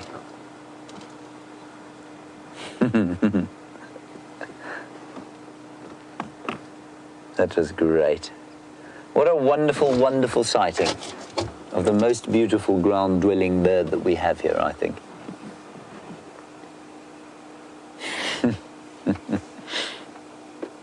Don't worry, fellow, you are actually alone. Fear not. You are correct.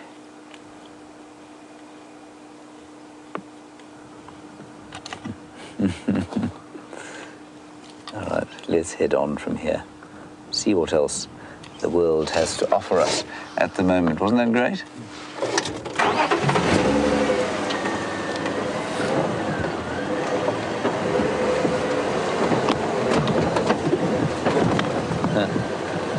All right, let's head across to Sydney's Dam, where Scott is waiting. I'm not sure what's there, but Scott will tell you and surprise you, no doubt. See you shortly.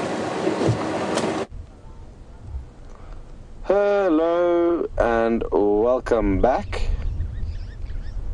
I stopped you specifically to try and find James's crocodile that I thought I'd seen. But he vehicles at the hyenas. no sign of that. You can hear somebody trying to find out what's going on at the hyena den. I'm told somebody is there. But there's a couple of hippo that we can see. No sign of the crocodile. And this waterhole has been hugely productive for us over the last few weeks. But now with all the puddles lying around, we'll find that a lot less animals will be relying on it. So I stopped just specifically to try and show you the crocodile.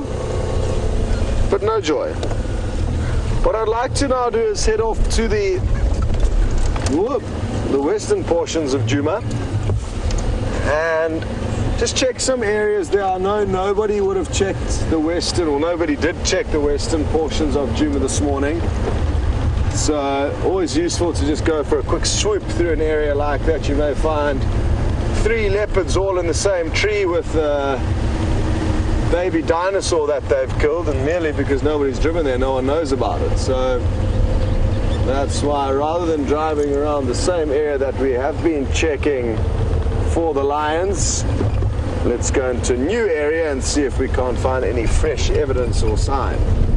I couldn't work out where that male leopard who made a poop on our northern boundary went. The ground becomes very, very hard after rain. It almost solidifies like cement. Therefore, after it needs to dry up, vehicles need to drive over, it needs a thin layer of fine dust to be recreated in order to be able to see tracks more easily. So, gave up on that.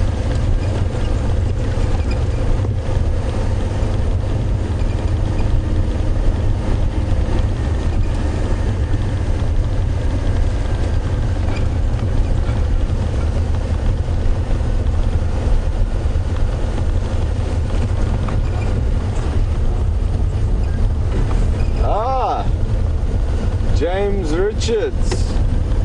you would like to swing past the little crab hole that we know of on Zoe's Road to see what's going on there. When I drove past it yesterday, I saw a few bubbles kind of come out of that hole, but the water level was above the hole, so you couldn't see the crab.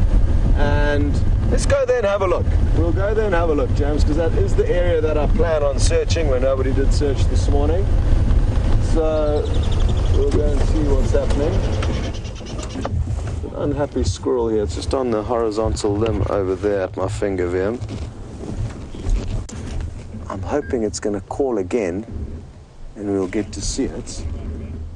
More importantly, I'm hoping that we're going to find what exactly it is shouting at.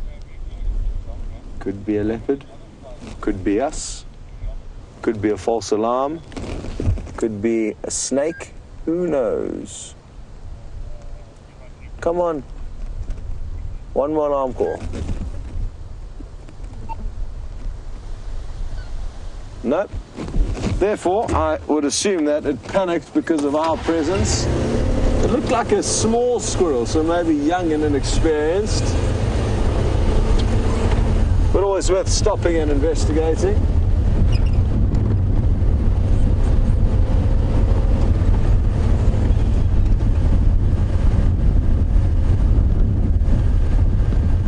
Kitty, kitty, bang, bang. You would like to know which is bigger, a dwarf mongoose or a squirrel? And I would say that they are identical in size. But let's check. Maybe my book will be able to furnish us with some better squirrel. How do you spell squirrel? With an S and then a Q. But I get to SQ and I don't find any squirrel. English to common names. Anyway, let's try and find the mongooses to start with. LM mongoose, there we go. Dwarf 264.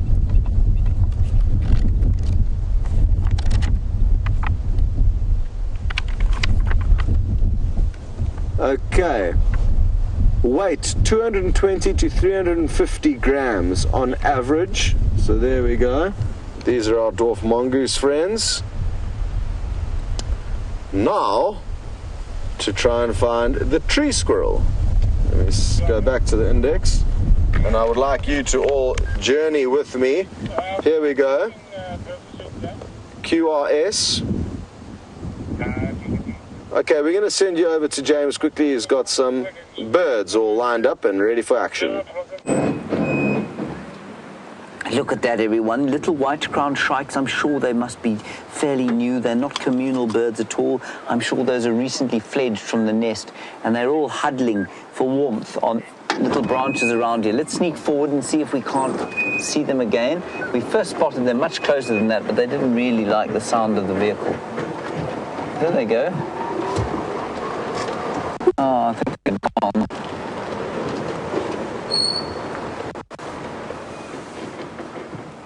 No, they're off. Oh. I can't see them anymore. Anyway, that was the white-crowned shrike. Let's go back to Scott. He's got something to show you in his book.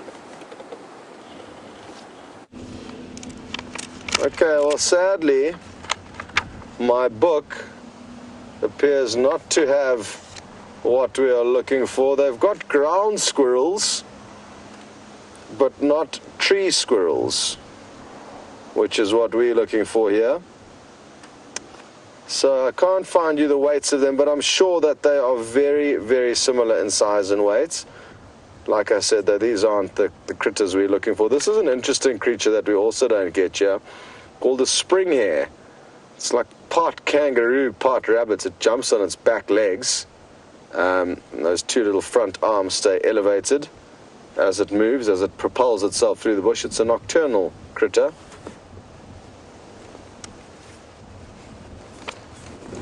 Cool. Well, Nikki's kindly offered to try and work out the size of a tree squirrel so we can get to the bottom of that. But like I say, I'm guessing it is going to be a very similar size to the dwarf mongooses. Toby, I think earlier on you asked a question. I couldn't finish it off because of the different mongooses we get you, and you'd like to know the differences between the slender and the white-tailed mongoose. And sorry, that was Tom, not Toby. And they, I guess, are both more rare than the dwarf mongoose. Those are the mongoose we see more commonly than any others. We also do get banded mongoose here that are similar to dwarf mongoose in their lifestyle. They move during the day and they also live in large troops. So much larger though than the dwarf mongoose, and they've got very pretty bands on their coats. So we get those two daytime species. The slender mongoose, not as common in this area, also a daytime mongoose, quite shy and secretive, and often when we do see them they run off into the bush. The white-tailed mongoose, again, not nearly as common as the dwarf mongoose. They aren't as gregarious here, and they are nocturnal, so that'll be another reason why we don't see them too often.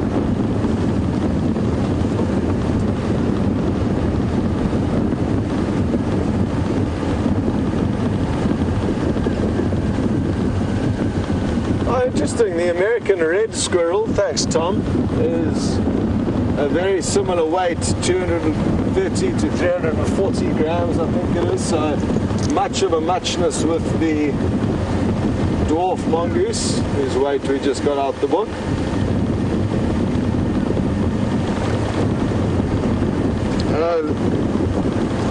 Let me try and fix my lapel here. Get it in my shirt.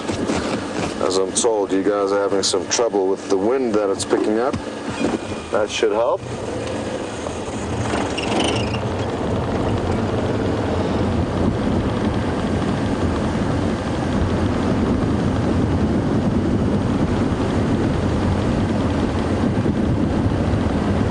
Thank you very much. Coincidence that the windy weather has caused me to put my butt in my mic away, and at the same time one of our viewers called Windy sent through the weight of the tree squirrel, which is around 200 grams. So we've got to the bottom of that. Thank you very much.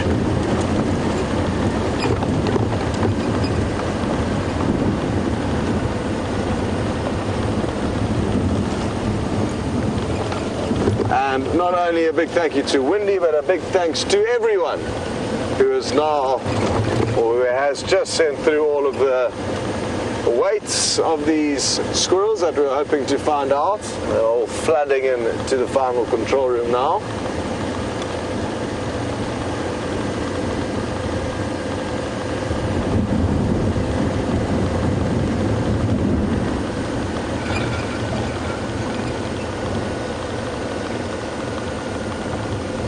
Angie, you say you are waiting to see some tree frogs, Scott or James. You obviously weren't tuned into the sunset safari yesterday, because we saw one then, so sorry for you. Only kidding, Angie.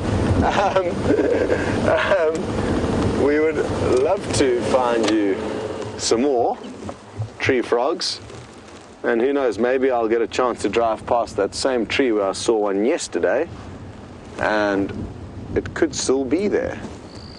They do like set spots, the tree frogs, that I've noticed. Hello, Lady Giraffe. Chewing the cud. And this is going to be cool. She's about to finish this mouthful. We're going to be able to see her swallow it shortly. And then we may see her regurgitate the next bolus of cud up into mouth. Oh, there's a couple of giraffe.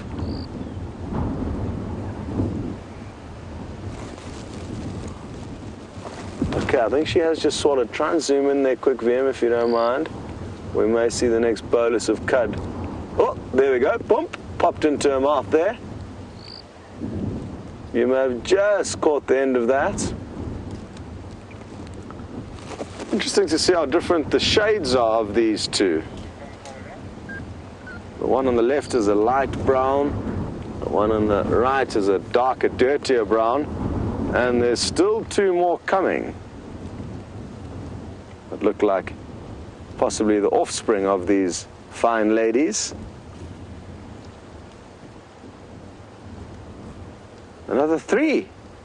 Look at this. Awesome. Where have you guys come from?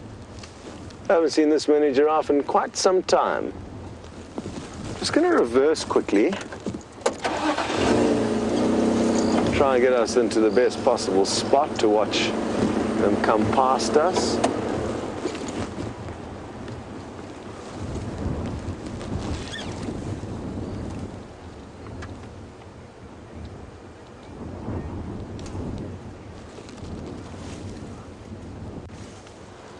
Sure, well, Rusty Pipes, you've just come forward with a very interesting fact, and that is that the North American pronghorn.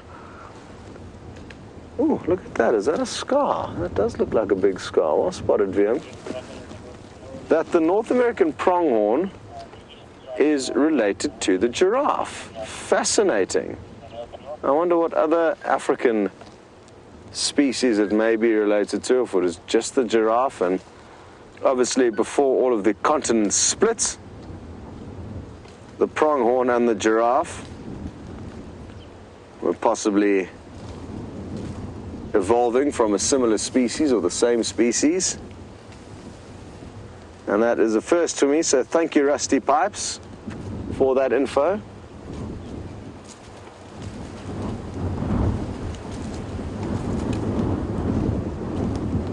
What a wonderful scene this is.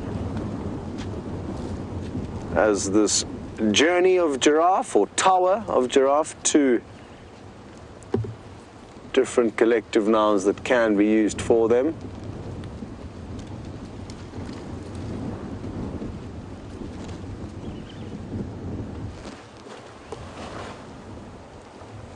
They can be great sentries to help find animals, and I'm just watching this individual. She's scanning off to the west now, and who knows what she can see up there, from up there at least. Some of you will remember the awesome sighting. Oh, there was another bolus of cud just popped into her mouth.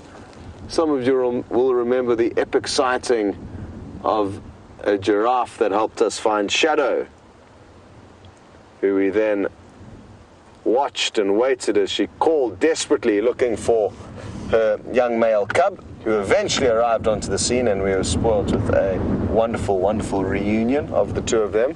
Shortly after which she started snarling at him. Bizarre behavior, but happy, happy memories of that day. That was a truly wonderful sighting, and a good example of how a giraffe can be so effective at finding us predators.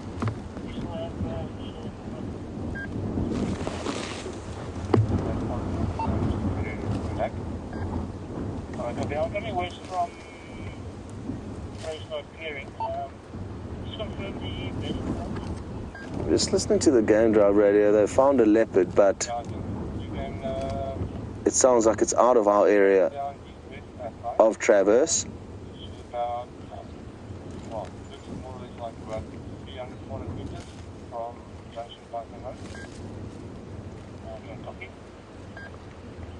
Okay, so I've got an idea of where the leopard is. It is north of us, and I'm just going to check on my map now exactly how far away that is from us. You guys can continue watching the giraffe while I work out where this leopard is. It may be just useful for us to know, because we may be able to try and keep ourselves in the general area for a little bit later on in the evening.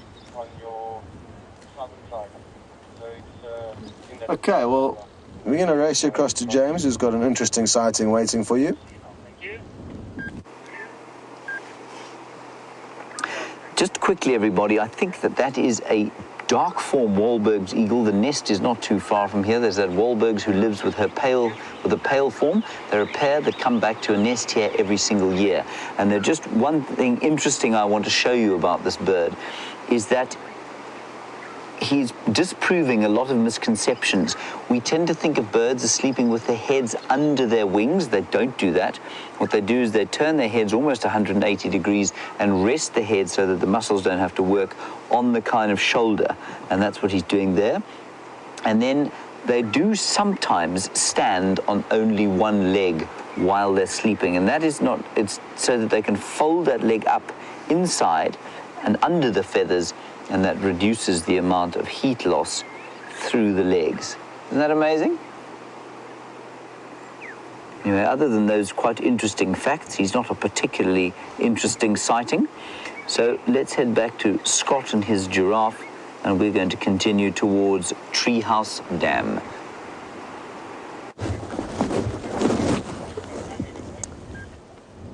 Well, I don't blame that eagle for being all curled up in a ball. It is getting nippy. I've just put my jacket on, and I guess a good indicator of just how windy it would be is this young giraffe's little tufts on its ossicones, Wium, that are blowing in the wind. They're usually not that long. It's just the youngsters that have these kind of hairy ossicones, and a cute view of it. Its older sibling there, which looks like it could be a young male. I just need to double check between the legs. Not easy from this angle. But the slightly larger one does look like a young male. Slightly larger ossicones than this youngster. A couple of oxpeckers grooming through its coat, looking for ticks. Kathy in Memphis, Tennessee, you would like to know a little bit more about the hair, little tufts of hair on top of those ossicones. There's not much that I can tell you about them other than the fact that they are longer when they are young, and as they become older they kind of shorten. Let's look at the mother that's just come back into frame here, Wium, on the left. You'll see hers aren't nearly as long and wispy. The males will be completely bald on top once they are of age, once they mature. That's why I'm not sure if that other kind of in-betweener that we saw is a young male. Judging by the thickness of those ossicones, it looks to me like he is. Yeah, he is a young male. I've just got a view between his legs that can confirm that for me. And Kimby, you were just asking if these were in fact all females, and no, I'm guessing that's a young male from a previous litter. Previous litter. Previous generation, rather. They don't have litters of young, the giraffe. That was absolute nonsense that came out of my mouth. But yeah, possibly offspring from a prior generation.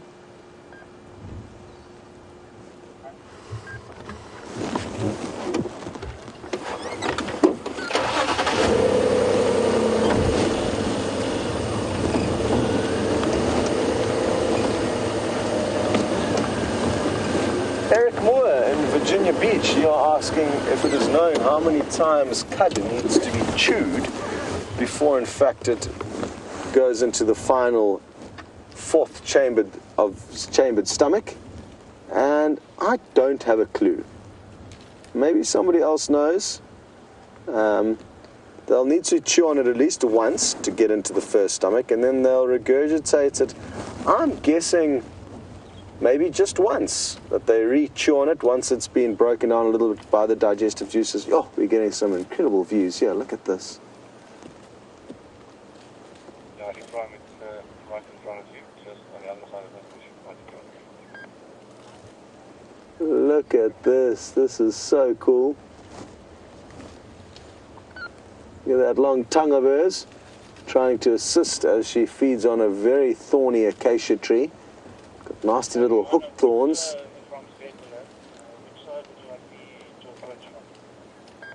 Yeah, from that side, you must maybe just go past a bit and then come in. I think you'll have visuals on that side as well.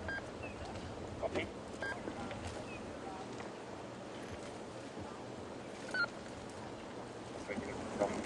Hello to Elizabeth in California. You're interested to know how long will giraffes stay with their mothers, young giraffes? And I would say up to about 2 to 3 years would be my guess. I'm not sure of the exact finer details there. But I would say at least 2 years. Even now we can see a few youngsters staying with their adults, and they must be around the 2-year mark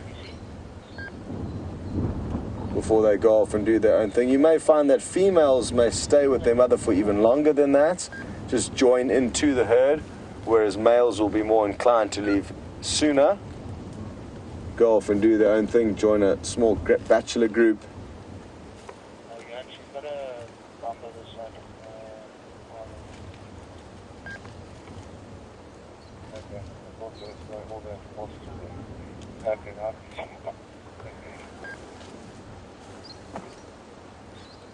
Hello, Randall in Illinois. You are interested to know the longevity of giraffes, and I would say that they live for anywhere between 15 and 20 years. But you guys are stumping me with these questions you're sending through. I'm not too confident that I'm exactly correct, so I'm going to just check in my book quickly. I don't think my book is going to furnish me with any really useful information there, but let me see.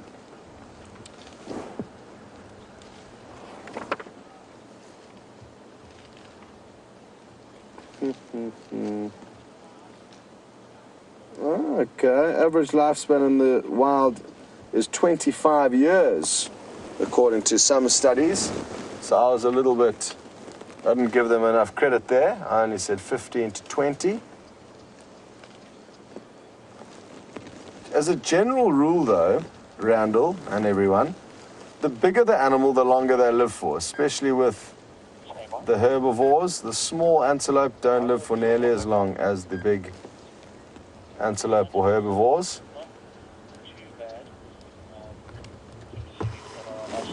Well, wonderful. Thank you, Jerry Giraffes, for your hospitality.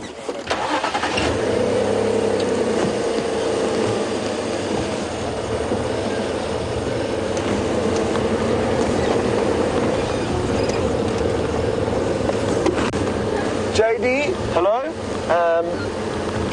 Good to have you with us. You would like to know if the giraffe are not as spooked by the windy conditions because of their tall vantage point, their bird's eye view.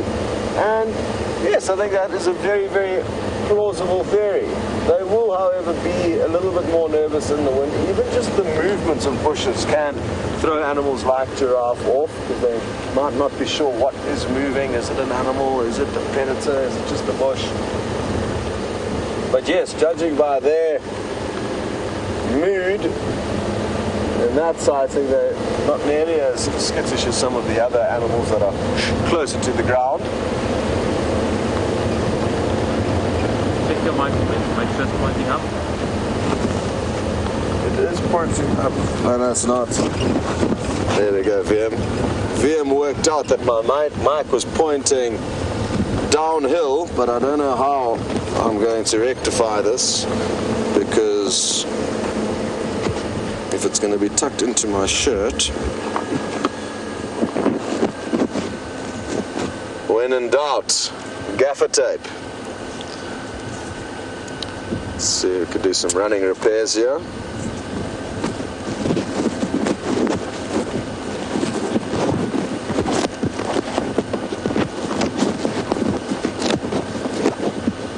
Okay.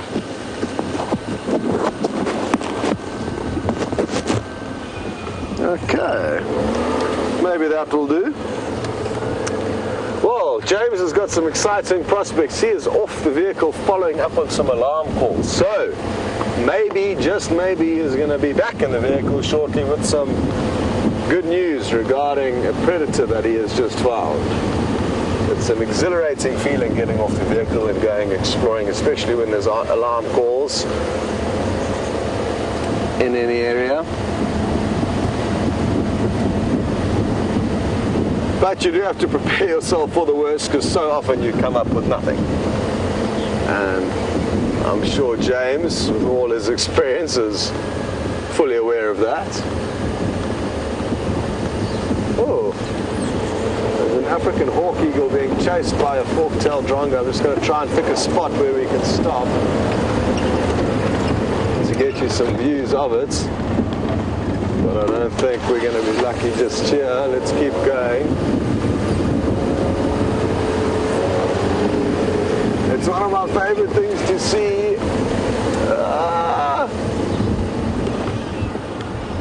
Tiny little fork-tailed drongos chasing a far larger predatory bird, the African hawk eagle, but it was just flying too low for us to try and stop and show you. I needed to try and race into a gap. We may still get a glimpse of it. It was flying in this direction, like this, kind of.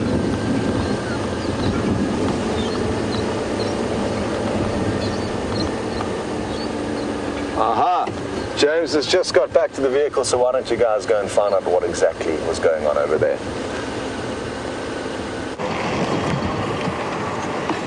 Now, we had some kudu alarm calling around here, everyone. We were driving along, thought that there was some kind of a sound, turned off, turned out there was some kudu. We drove along the road just opposite this drainage line, found the kudu, they ran off in an opposite direction. I walked into the block to see if I could see anything. I didn't see anything, but we're now going to drive along this road and just see perhaps, maybe, perhaps, if we're lucky, a leopard walked past here. I don't think it would have been lions, because I think they would have been easy to spot. Now the kudu were just opposite where we are now, so we just hope to see that telltale flicking white tail of a leopard, or maybe a pride of lions on this side. Maybe the wind just changed and caught the kudu. It was right here. That's where they were. See the light already starting to fade, so it will make the animals inevitably more skittish. And we're just looking at the ground here, seeing if there are any tracks, but there is a cap on the road as a result of the rain, so not easy to see tracks, especially if it's from something light like a leopard.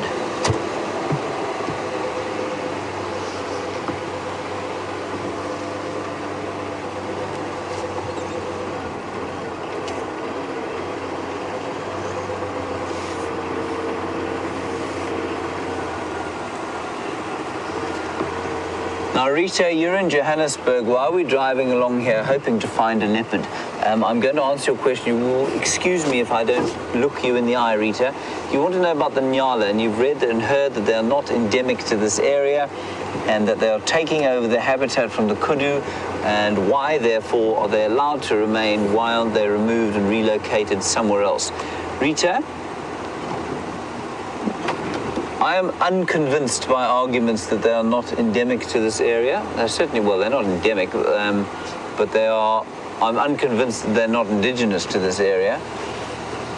And I don't know who came up with that or why they say that. As far as taking away habitat from the kudu, they actually have a very different feeding niche. You'll find that kudu feed much higher up than nyala can. That's the whole thing with the tragolaphids. The kudu, nyala, and bushbuck have separate trophic niches. In other words, they feed on different things. And so I don't believe that to be true, I'm afraid, Rita. I think that there was a lot of misconception in the early days of the Kruger Park. Especially, you know, we took a lot of the sort of reports from hunters of the early 18th or 19th century as kind of gospel truth.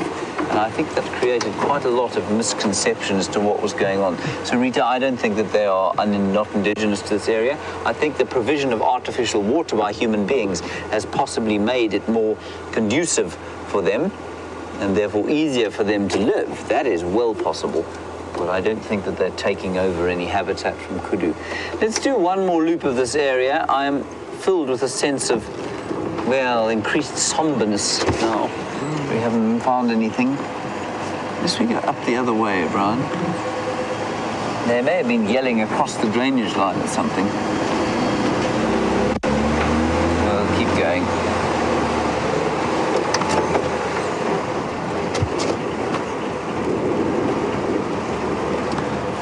Now, Wendy, you have seen a one-horned kudu, The horn broke off, obviously, and Wendy, you want to know, will it grow back again quickly, or will he remain with a stump for the rest of his days? I'm afraid, because the horn is part of the skull, in fact, it's just like any other bone. If you break it, it doesn't grow back again. So it will heal at the site of the damage, but it won't grow back again. It's completely unlike an antler that would be found on a deer. And so, no, Wendy, I'm afraid that one-horned kudu is going to be a unicorn for the rest of his days. You see, the tracks here where these kudu were running.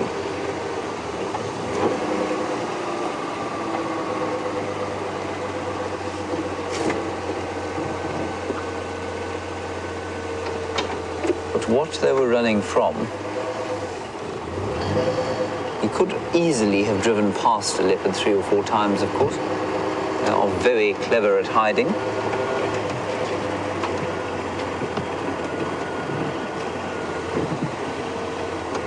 So we'll just drive very slowly along here, everyone. Keep an eye out on the right-hand side of the road. Whatever it was may even step up into the road. There was a wildebeest here, and Brian thought maybe the leopard, or at least, sorry, the kudu, were alarming at the wildebeest. We both agreed that that was unlikely, but it's not impossible, especially on a day like this, where it's difficult to smell, difficult to see, light is fading.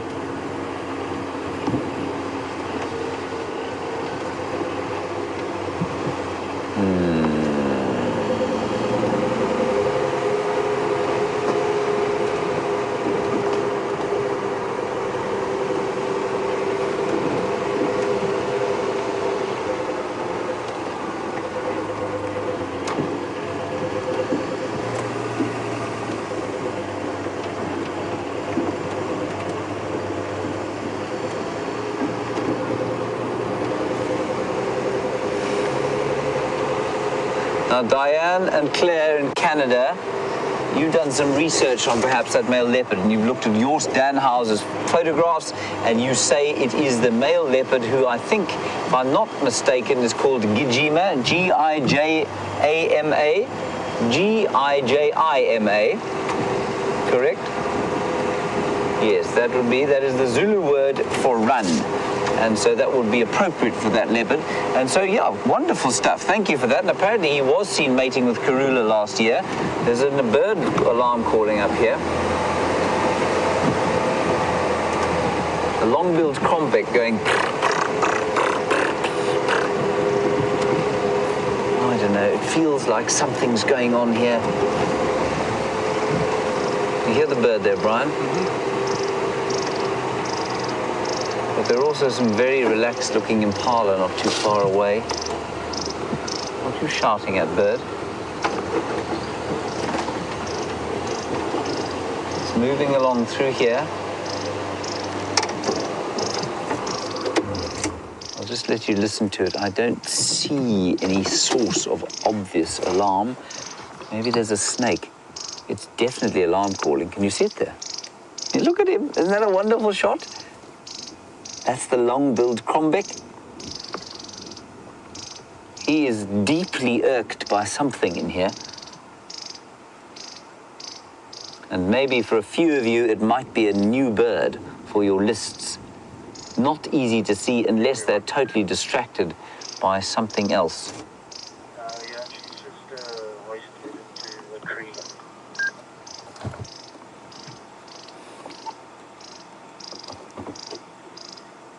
Anyway, let's carry on.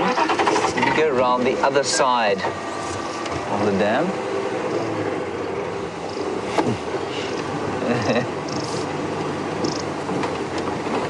Now, sorry, Nikki, you're going to have to go again to that name. It's all distorting in my ear, I'm afraid.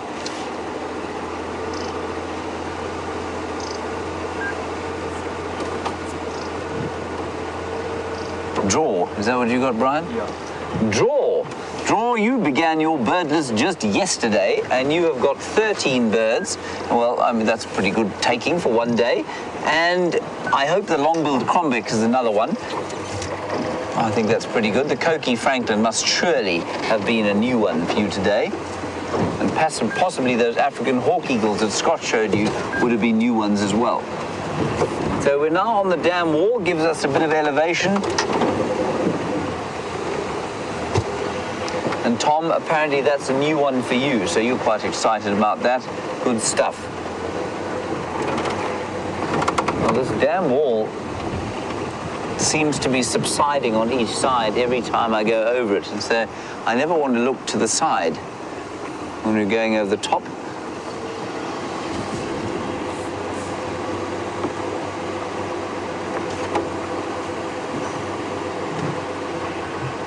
And I think let's head across to Scott for a little while. I just want to spend a little bit more time in this area and don't want to bore you to tears. So let's head back across to Scott for a little while and I'll keep you updated if I find anything. Well, I think it's definitely worth leaving James and Brian to try and work out what is going on there. It's incredibly difficult to try and concentrate on you as well as try and find animals in a scenario like that, so best we leave them to it. And perfect timing, because we are approaching the little mud wallow where there is a crab that has been living for quite some time. It was pointed out to me by an old presenter, Mark Weiner, who was incredible with a lot of the smaller details, the smaller critters and creatures, and he had immense knowledge of Gijima from spending a lot of time here in the past. So he told me about the crab that lives in this tiny little hole within what is usually a dry mud wallow, and if you can go in with the flashlight and see it sitting at the back of its burrow, waiting patiently for the rains to come. Obviously the rains will then lead to food being brought into that little wallow. What on earth he's been doing, or how he's been surviving, or she rather, I don't know if it's a male or a female crab, but how this crab has been surviving during the droughts I'm not too sure. I guess it's probably just practicing the same thing it does when in doubt, and that is to just keep still, basically lie dormant, waiting for better times. How many years it's been here for, I don't know, but I can confirm at least one. It was pointed out to me last summer, and this summer it is still here. Okay, we are approaching. Oh no, its little wallow's already dried up. This was full yesterday. Now we may even get lucky and from here be able to see down into that hole. Is it there? Yeah. Is that not just dry? No. I think it's just dry soil that's a different color.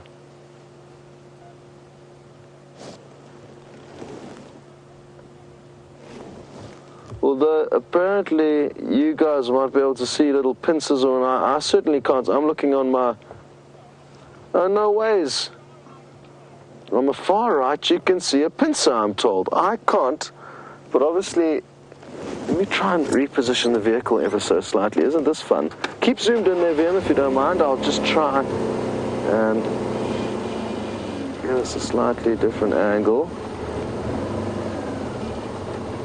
No. Oh, it's moving. No, you can see it's a crab. Oh, now you can see that it's a crab. Awesome. Well, there we go, James. There's the crab. You can see the water level. If Wium just zooms out a little bit, the water level was above the hole. You can see where all this foliage and the kind of dark versus light coloration indicates that it was completely submerged in water, but crabs can deal with that. Let me see if, oh, sorry Wium, if we can't roll forward a bit, get a slightly different view. Wunderbar. Well, there we go.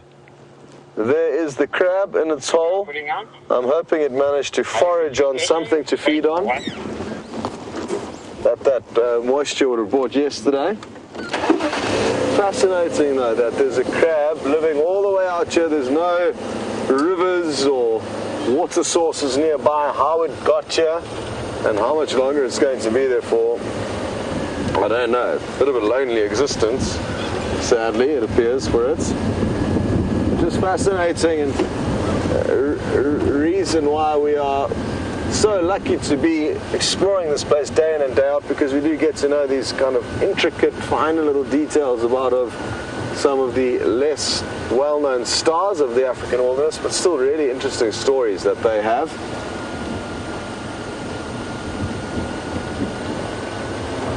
And that is also the joy of you guys following us and joining us day in, day out for essentially what is going to be an infinite period of time. As long as the Safari Live experience keeps going the way it does, there's no reason why it should ever end.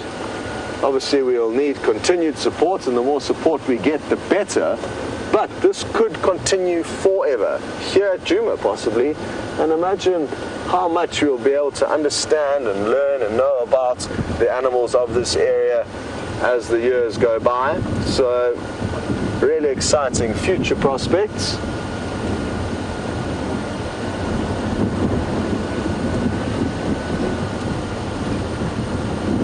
Okay, now I know we got a glimpse of a leopard earlier, so hopefully now we'll be able to find you one of a little bit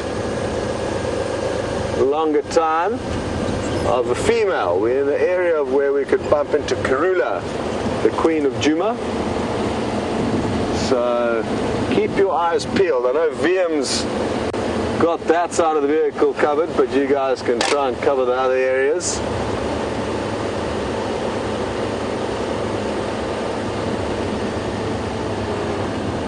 Tony, you would like to know what is the lifespan of this type of crab, and I don't have a clue what type of crab that is.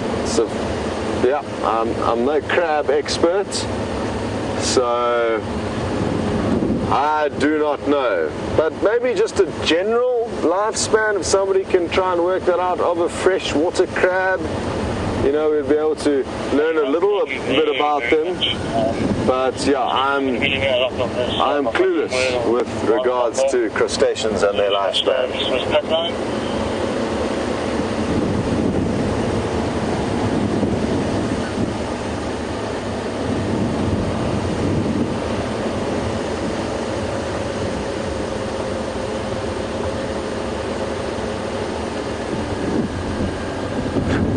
Nikki's just mentioned that she thought my spirit animal was an urchin. It's not an urchin, Nikki, it's an anemone with a Nemo in it.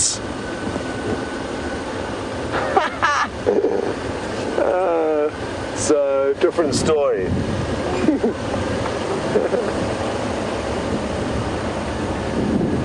Marianne in Arkansas, no, I do not have a pic of any crab, sadly, in my book. It's a mammals book, not a crustacean book. And even if I did have a pic of various crabs, I've never seen that crab out of the hole, so I don't know what kind of crab it is. The only way to be certain would be to, I don't know, to get a really good view of it is first step, and to get a good view of something that lives in that little hole is not going to be easy. So that's why it hasn't been something that I've been able to work out. Apologies. But like I say, maybe there's only...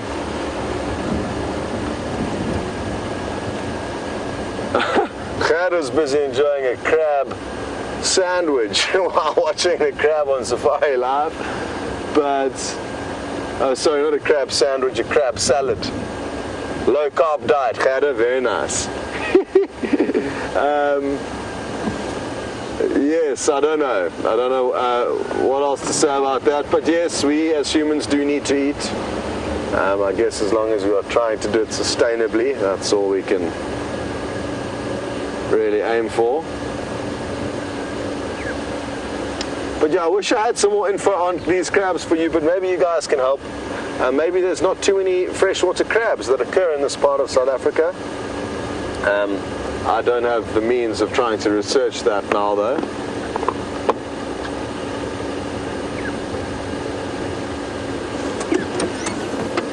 Look who we've spotted up ahead here.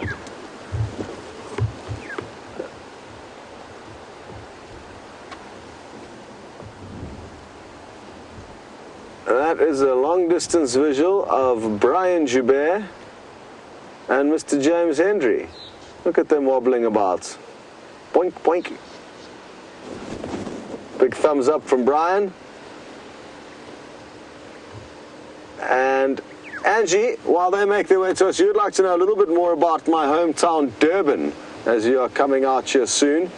Angie, it's a great city. It's a great city to be visiting in June or July when you'll be coming here. Oh, it looks like we are being filmed. Bye-bye. Well done. Thank you for coming.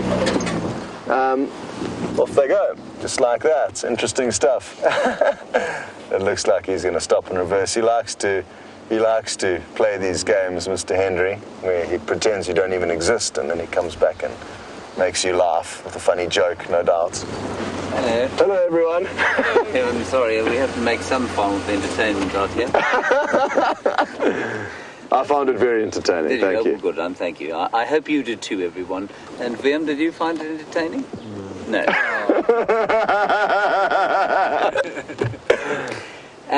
Kudu alarm calling on Treehouse Dam Road. No joy. Nothing. Yeah. Okay. No tracks, but I mean tracks. Tracks are difficult. Spot. We were just kind of making wider circles. Okay. Well, I'll do the opposites. Okay. I'll go and make smaller circles. Marvelous. Good. Okay. Master plan. Thank you. Well coordinated. See you later, guys. Bye. So, Angie in Durban, you're coming in June or July. It's a good time to be visiting Durban, my hometown, because it is going to be our winter, and Durban in summer is brutally hot and humid. So it's a good time of year to be there. Beautiful weather. Shouldn't be rain, although with the whole El Nino story that's affecting our current drought, or causing this current drought, it's hard to say what the weather would be doing, but ordinarily great weather in June and July. The beaches are nice. I don't know what exactly you want to know. There's lots of nice food, lots of different restaurants.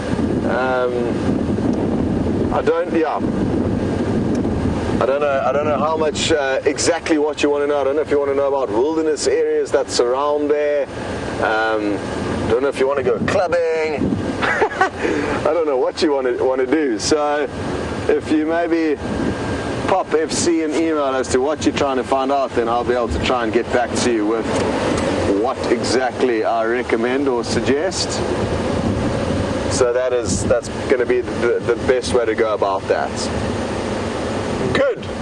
I'm sure you're looking forward to your trip, and I guess I'm actually now looking forward to hearing when you're coming, how long you're coming for exactly, and I can maybe we'll be able to try and help you fine-tune your stay.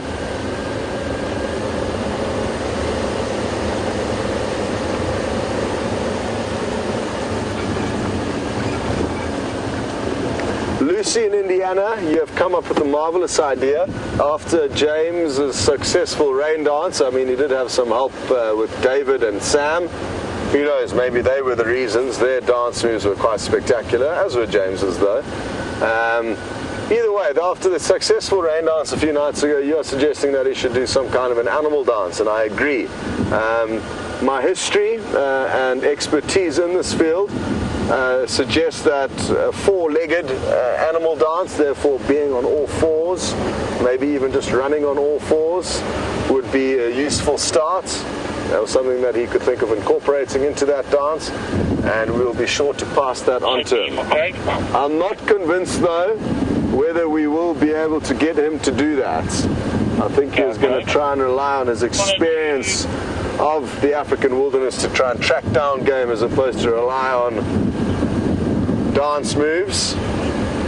Maybe he could bring out his guitar and play the animals a song. Maybe that's another angle that could be worked on. He could just sing to them, serenade them.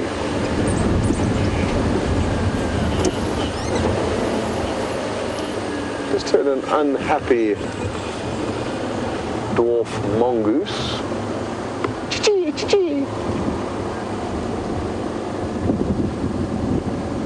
But all it warranted was a quick reverse, a quick scan, nothing to see, continue without feeling guilty for overlooking an alarm call. There we go.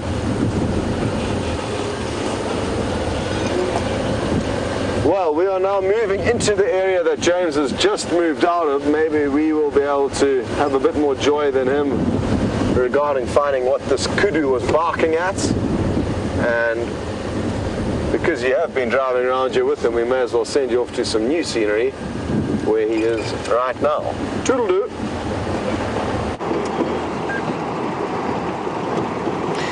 I will be deeply, deeply irked to the core of my being if Scott drives around the corner there and finds a leopard or a lion where we were looking so ardently. In fact, I shall probably break down into tears. I may lie in front of the Land Rover. Brian, Sir. how will you feel? I'll also be lying down in the front of the land. Very good, good. Excellent. I think it's probably, I was thinking about going to the hyena den, but I think it's probably a bit dark already to do that. If the skies were clear, we might do that. I'm so glad that you saw that crab that first Mark showed Scott and Scott then showed me. We've just been past it now, again. That is an amazing, amazing creature that has survived the drought.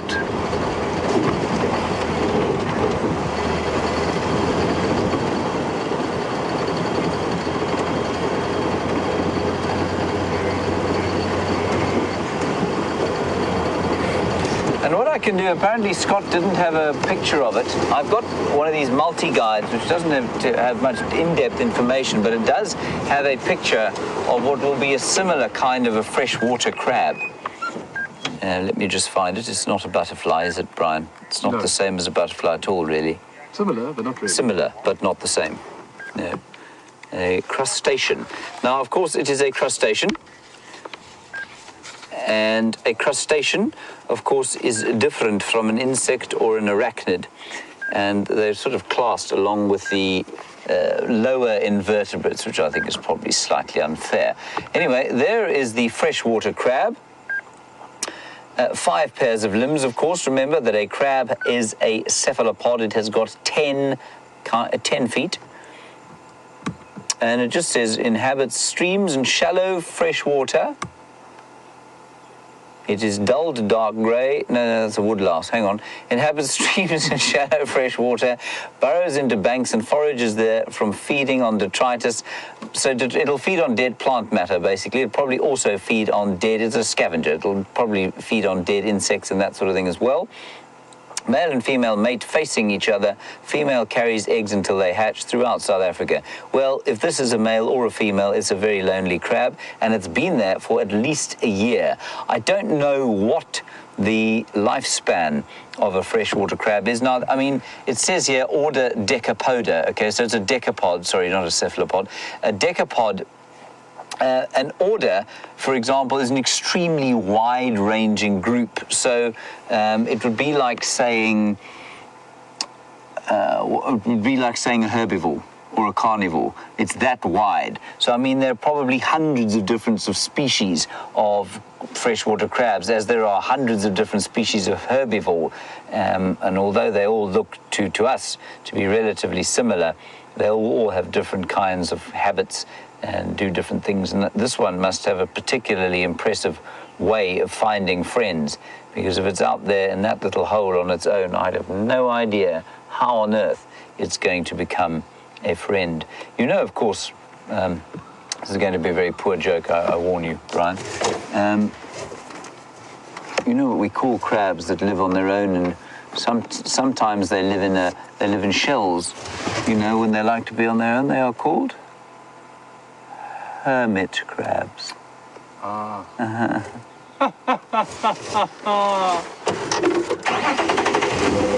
Don't worry. I'll try and improve. So that's the freshwater crab. That fell horribly flat. Oh well, you know, you've got to try things every so often. A day like today. You can see the light dropping hugely now. Scott seemed to be trussed up like a Scot of the Antarctic. There's another poor joke for you. Scot of the Antarctic. It's not that cold. It's probably still about 23, 24 degrees Celsius at the moment, which was just about 70 degrees Fahrenheit, I think. So not too cold, but a chilly wind, or chilly wind starting to blow. Am I still plugged in this side? And I think tonight, with any luck, there will be some Tonight, with any luck, there will be some more rain. There's been lots of activity on the road here from zebra. They've been walking up and down here.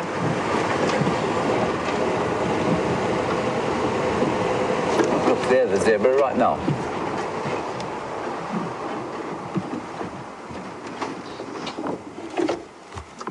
Look, look, look. Isn't that lovely? Look at that. So as we watch the zebra, and that is so cool. Look at that.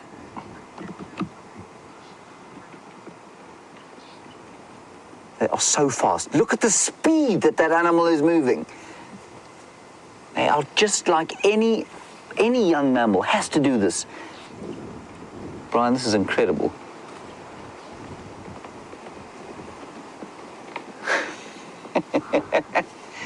I swear, any breeder of show-jumping horses would look at this with a great sense of envy. And that running around, so crucial for muscle development, so crucial. Up onto the top.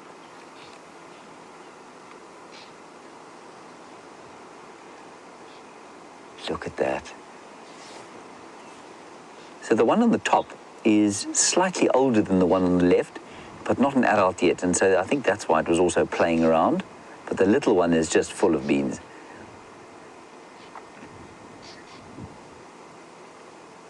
That's awesome.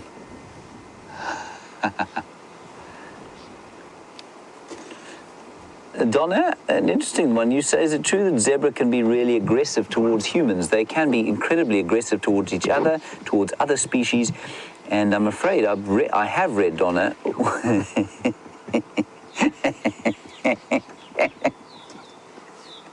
He's looking very embarrassed now.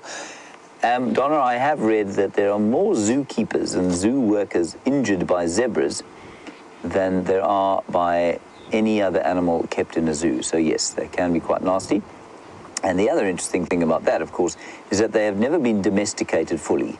Yes, there have been the odd person who's raised them from foals and managed to sort of have a relatively decent relationship with them, but they were never domesticated in Africa, and it's because they are not particularly friendly towards human beings. This is the best zebra sighting. Isn't it fantastic?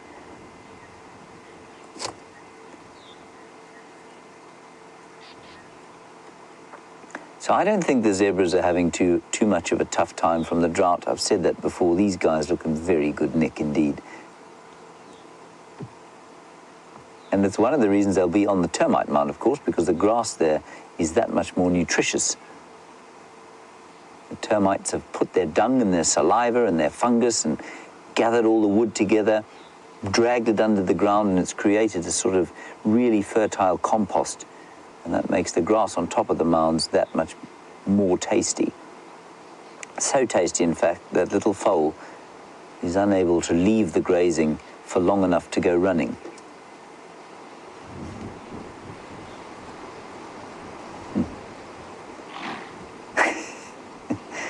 They are so horse-like, it's amazing. You saw how the other one snorted and the little one got a fright.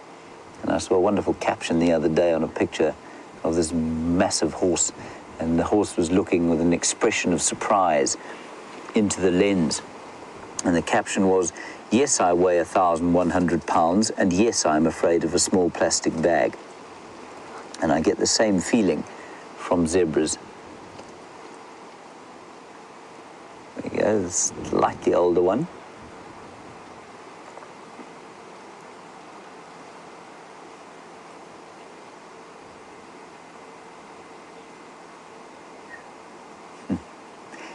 You know, while we just wait and see what happens with these zebras, some lovely information coming through on the crabs.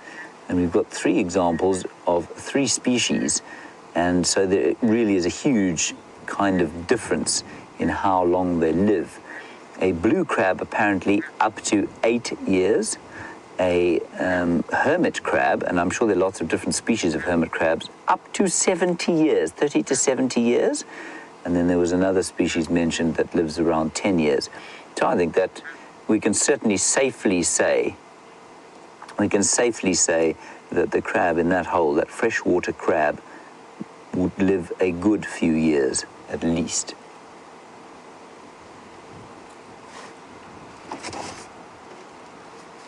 And the horseshoe crab apparently also lives 20 years or more. So lots and lots of different crabs that live a long time.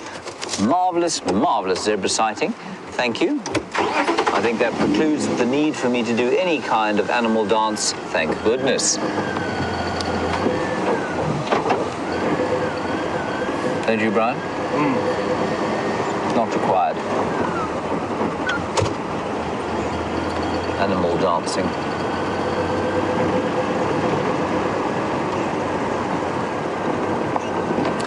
Right, we'll head towards some open areas now. I think we'll check Impala plains and then we'll head towards quarantine clearings. And the reason for that, of course, a windy night like this, normally there would be some kind of activity on the clearings because the animals will come out onto them, the herbivores, the prey, because it's an easier way to see where the predators are coming from. A slightly disturbing rattle coming from the side of Rusty's left front tyre. So if suddenly we list to port, it means that the tyre has fallen off. Hear that, Brian? Yeah.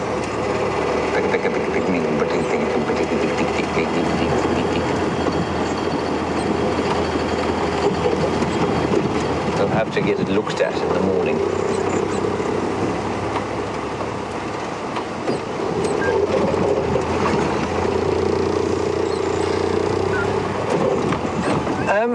Lovely question from Doug in Connecticut, and it's quite a common one, and it's an interesting one to answer.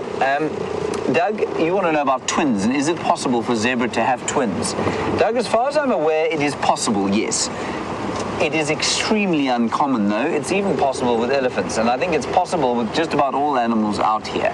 It's extremely unlikely, and it's probably less likely than with human beings, and I think it's also less likely that there would be survival of both twins. I think you'd find more than likely one of them would die, one or both would die during the process of childbirth. Remember that with herbivores, the fetus is tremendously well developed by the time it's born. I was just hit in the face by a vicious insect.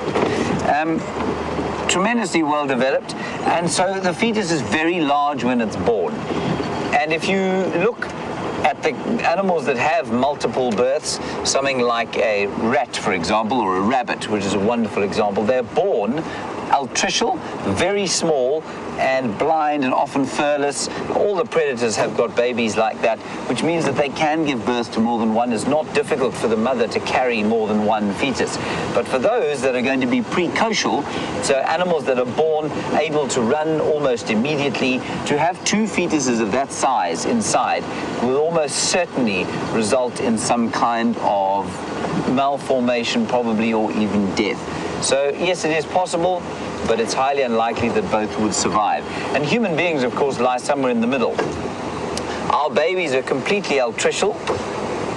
You know, some of them take 40 years to become independent, but birth for human beings is not so much a function of the size of the baby, but the size of its head and this very narrow birth canal. So that's kind of a different story as to why we have some twins, but not twins all the time. And Gabby, you want to know about what the dangers of being out here are. Gabby, I would say it's an interesting one. We often get asked about danger, and, you know, I think that there is at night, Gabby, the dangers of being out at night. Well, on foot, there absolutely are dangers of being out at night, Gabby. If you want to be out at night, remember, lions and hyenas and leopards and nocturnal predators are much more bold at night. They won't see us as any kind of a threat at night, and so if you see lions and hyenas and leopards on foot at night, they can be a lot more threatening to you.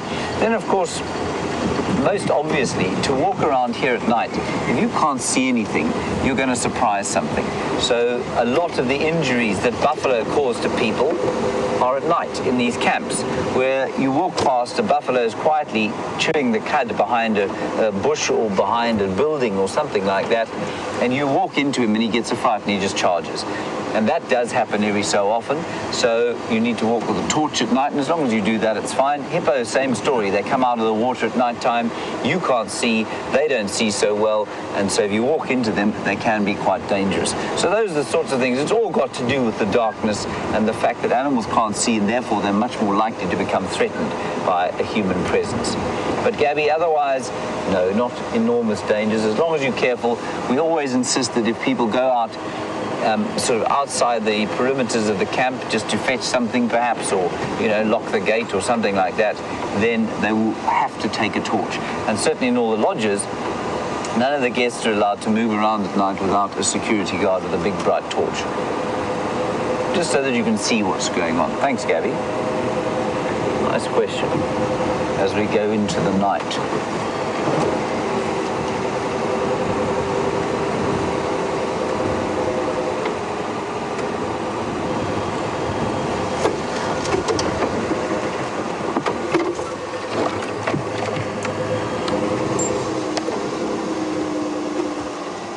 What is that, Brian?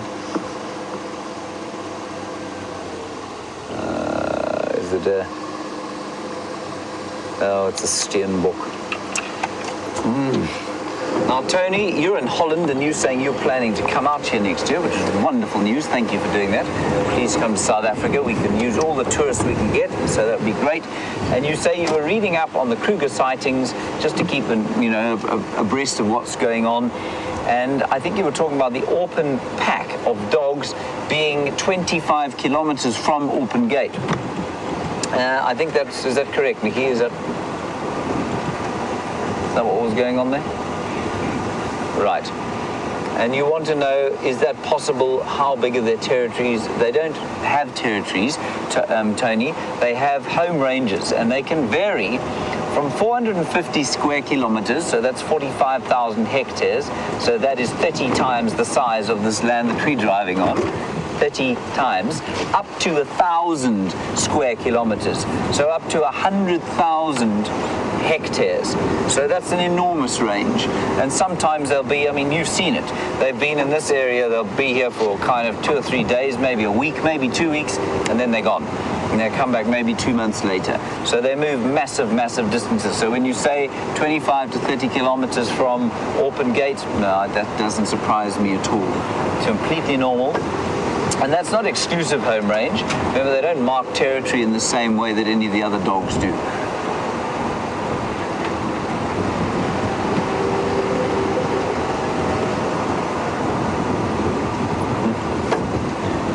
Patricia, you say we haven't had any dog sightings in what feels like forever. Well, we have. What, Brian, about a week? 2 weeks, maybe? 2 weeks, Patricia, I think we probably had the dogs last. And we had them for quite an extended run then. We had 2 packs here for a little while. So, they have been around. I know that it does feel like they've been gone for a long time, but they have been around. Interestingly, the Investec pack, which forms the mainstay of our dog viewing, are on... they're in the Manyeleti at the moment. They're just below Tinswalo Lodge, and they seem to have lost one of the pups. So it's 12 of them now. I think the 3 adults, and instead of the 9 puppies, at least, 11 puppies, I think there are only 12 of them now. It used to be 13 in the pack, didn't it? No, it was 14. It was 3 and 11. And I think it's now 3 and 9. So that's quite interesting news on the Investec pack of dogs. I suppose I should extend myself to shining the spotlight, except now I've just pulled out my communication, so I will not be able to hear anything that Nicola Austin says to me, which is an absolute disaster. Stand by. There we go, she's back. Yes, testing, you're back, Nicola, fear not. Right, there we go, some zebra. Also frolicking about. We're not going to shine a light on them. We'll just go gently past. So we're coming onto quarantine clearings now. And it is getting a bit breezy and cold now, isn't it, Brian? Yeah. How many jackets have you got Only on? one still? Only one jacket? You must be freezing, Brian. Not at the moment. Oh. Very comfortable.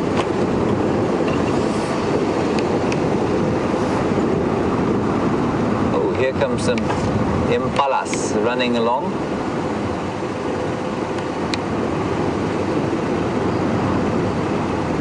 There's no alarm calling. I'm just going to stop and listen.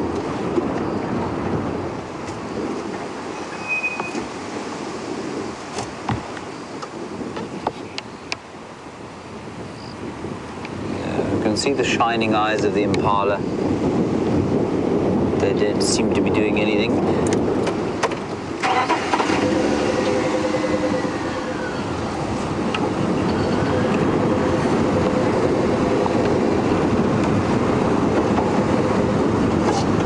I'm very pleased, Eric, you've mentioned on the chat that a few of the pupils that were part of that show that we did, I've been watching in their spare time. That fills me with a great sense of joy. I'm very pleased, Eric, and I long may that last.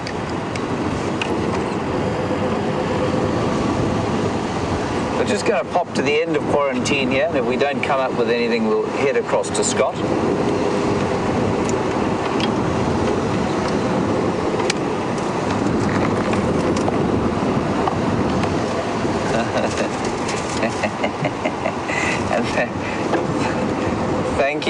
Thank you very much, Miss Lynn. You say you tell everybody about Safari Live and everyone how to watch it, and yet you need to have a sandwich board sponsored for you. I'm going to speak to Graham Wallington this very night and insist that he sends you a sandwich board with all of our details on it so that you may walk the streets of North Carolina, all the highways and byways, and possibly, well, wherever else it is that you go, with a sandwich board around your neck stating where you can watch live safaris and how. Right, on that note, before I say something completely ridiculous, let's go across to Scott. We're at the end of quarantine clearings. I'm going to go past the Gijima Dam and we'll see what's there. Well, a very big thank you to all of those who are spreading the word of Safari Live. It needs all the help it can get. And like I keep telling everyone, the more people that get involved, the more places you will be able to be taken on safaris. So, thank you, and exciting future awaits all involved.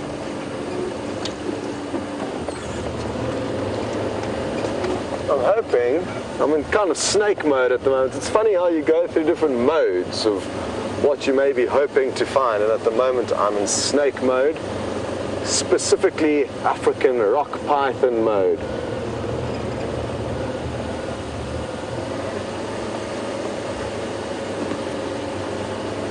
Hi there, Jim in Ohio. You would like to know if there are plans for any more night drives? Yes. It certainly is the plan to be able to more effectively take people out after dark, but when exactly those plans and equipment required to pull that off is going to be in place, I do not know. But that is definitely in the pipeline. But sadly, like I say, there's no set dates as to when you could be expecting to see or be involved in more night safaris, but it certainly is something to look forward to. Now, who asked for the frog? Was it Angie earlier? I think it was. We are getting close to where the grey tree frog was, and hopefully we'll be able to find it now. Apologies, you were at work yesterday. That's why you couldn't watch. I was only kidding though. We don't expect everyone to watch every single safari. And I think work is probably the best excuse out there.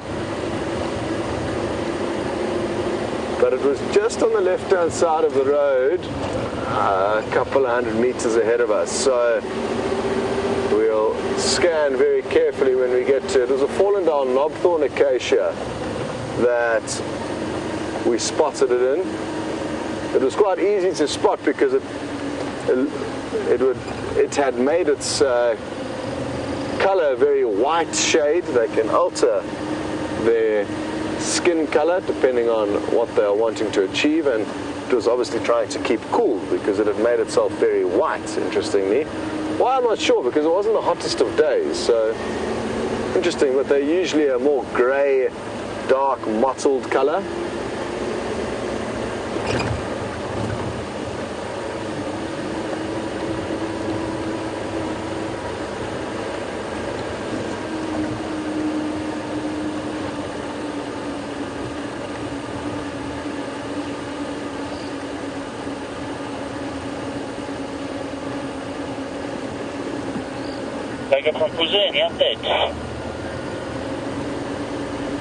Hello, Dennis in Spain, and good to hear from you again. I don't know where you've been hiding, but nice to know you are still out and about with us. You mentioned that I said animals that have not experienced people in Africa, their default move will be to run away from them.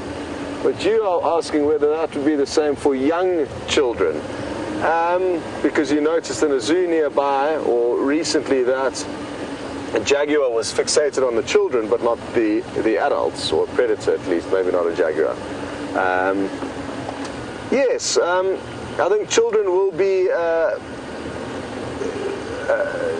more inquisitive subject, or a subject that will induce a more inquisitive, curious outlook from predators, as they are probably less threatening than us, and that's possibly the case out here as well. But when is a little kid going to be either walking or driving through the bush? Never really.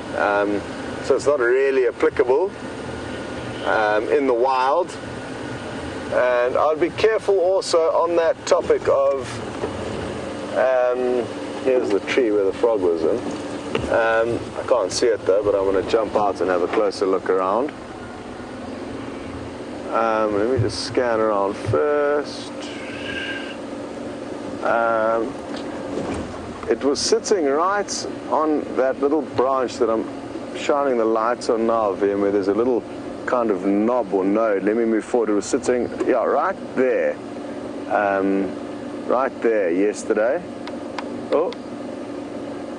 So I'm not too sure where it's gone, Angie, but it was somewhere in this tree. Let me jump out and have a very quick look with my torch.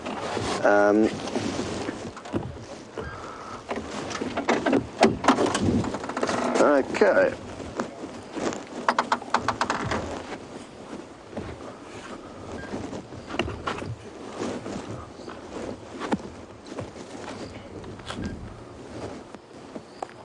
Where you're hiding, froggy frog? Where have you gone to? It'll be so cool if we find it again.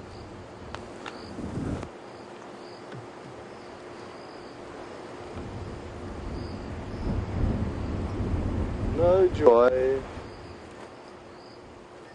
first glance. I'm hoping it would stick out. Oh, your mic's cutting out. You cannot hear me. Maybe you can only hear a little bit of what I'm saying. So I will come back. Hello. Okay, well, no joy.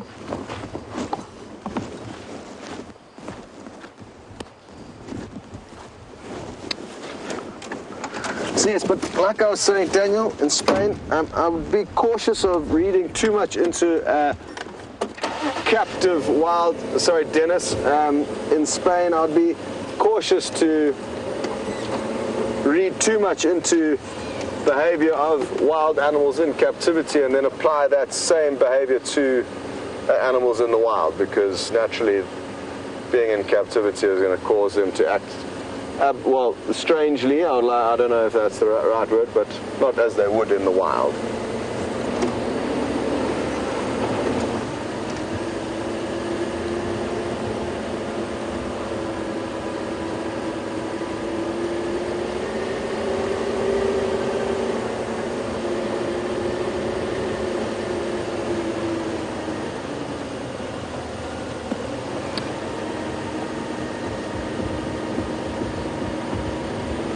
Okay, well, it's that stage of the evening again, and it's time to start saying thank yous and goodbyes, and it has been great fun. I would firstly like to thank, on behalf of everyone involved, Wium for finding that leopard, a new leopard that all of us had never seen before.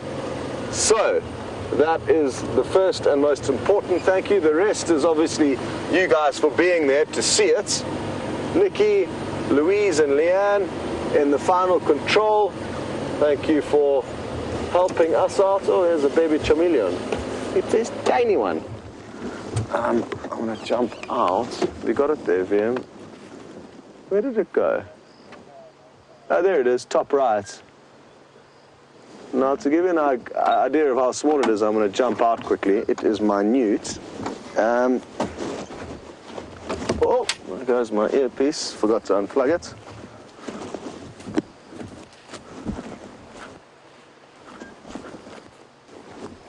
It is tiny. Oops.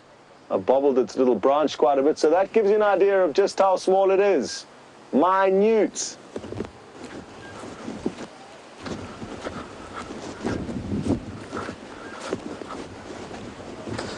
So guys, thank you very much, and it's been great fun. I've really enjoyed being out with you on safari. I'm looking forward to tomorrow morning to try and work out where exactly these lions have gone. Hopefully they'll be in a more easy to spot position. Oh, my earpiece is broken. I ripped out completely. So I don't have any comms, but thank you very much for everything. We will see you all tomorrow. Over to James.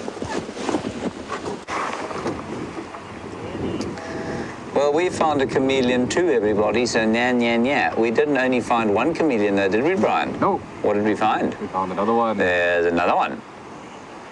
In the same tree. We think that's a chameleon, might be a worm. No, it is one. Is it a chameleon? Oh, good. Phew. So Scott has now told you all about these chameleons. They are the flapneck chameleon, of course, and they will be looking for insects in this thorn tree.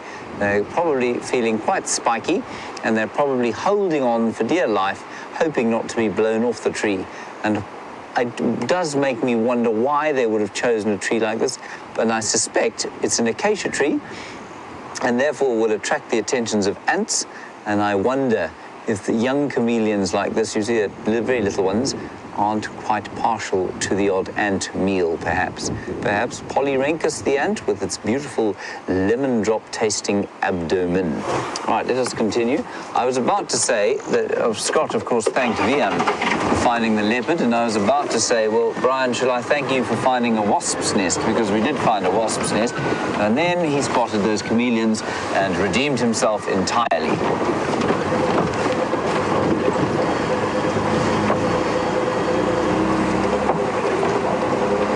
Going to pop across the dam wall here. This will be our last act of the afternoon, Brian. Oh, good heavens. We just drove straight through a large puddle. It's so nice having puddles around, I have to say. It's been so long since we've had any.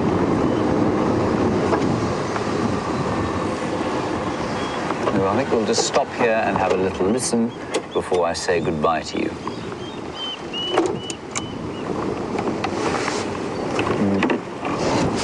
Background, a water thickney and a lot of wind, which is what I've given you all afternoon, a lot of wind. Thank you, Brian, for your efforts today. Your beautiful thumb, perhaps one more view. Marvellous. Thank you, Nicola and Leanne in the final control, and of course Scott and Wium on the other vehicle. So nice, as Scott said, that Wium found that beautiful leopard. We will see you tomorrow at 05:30. Please join us then, and thank you for joining us this afternoon.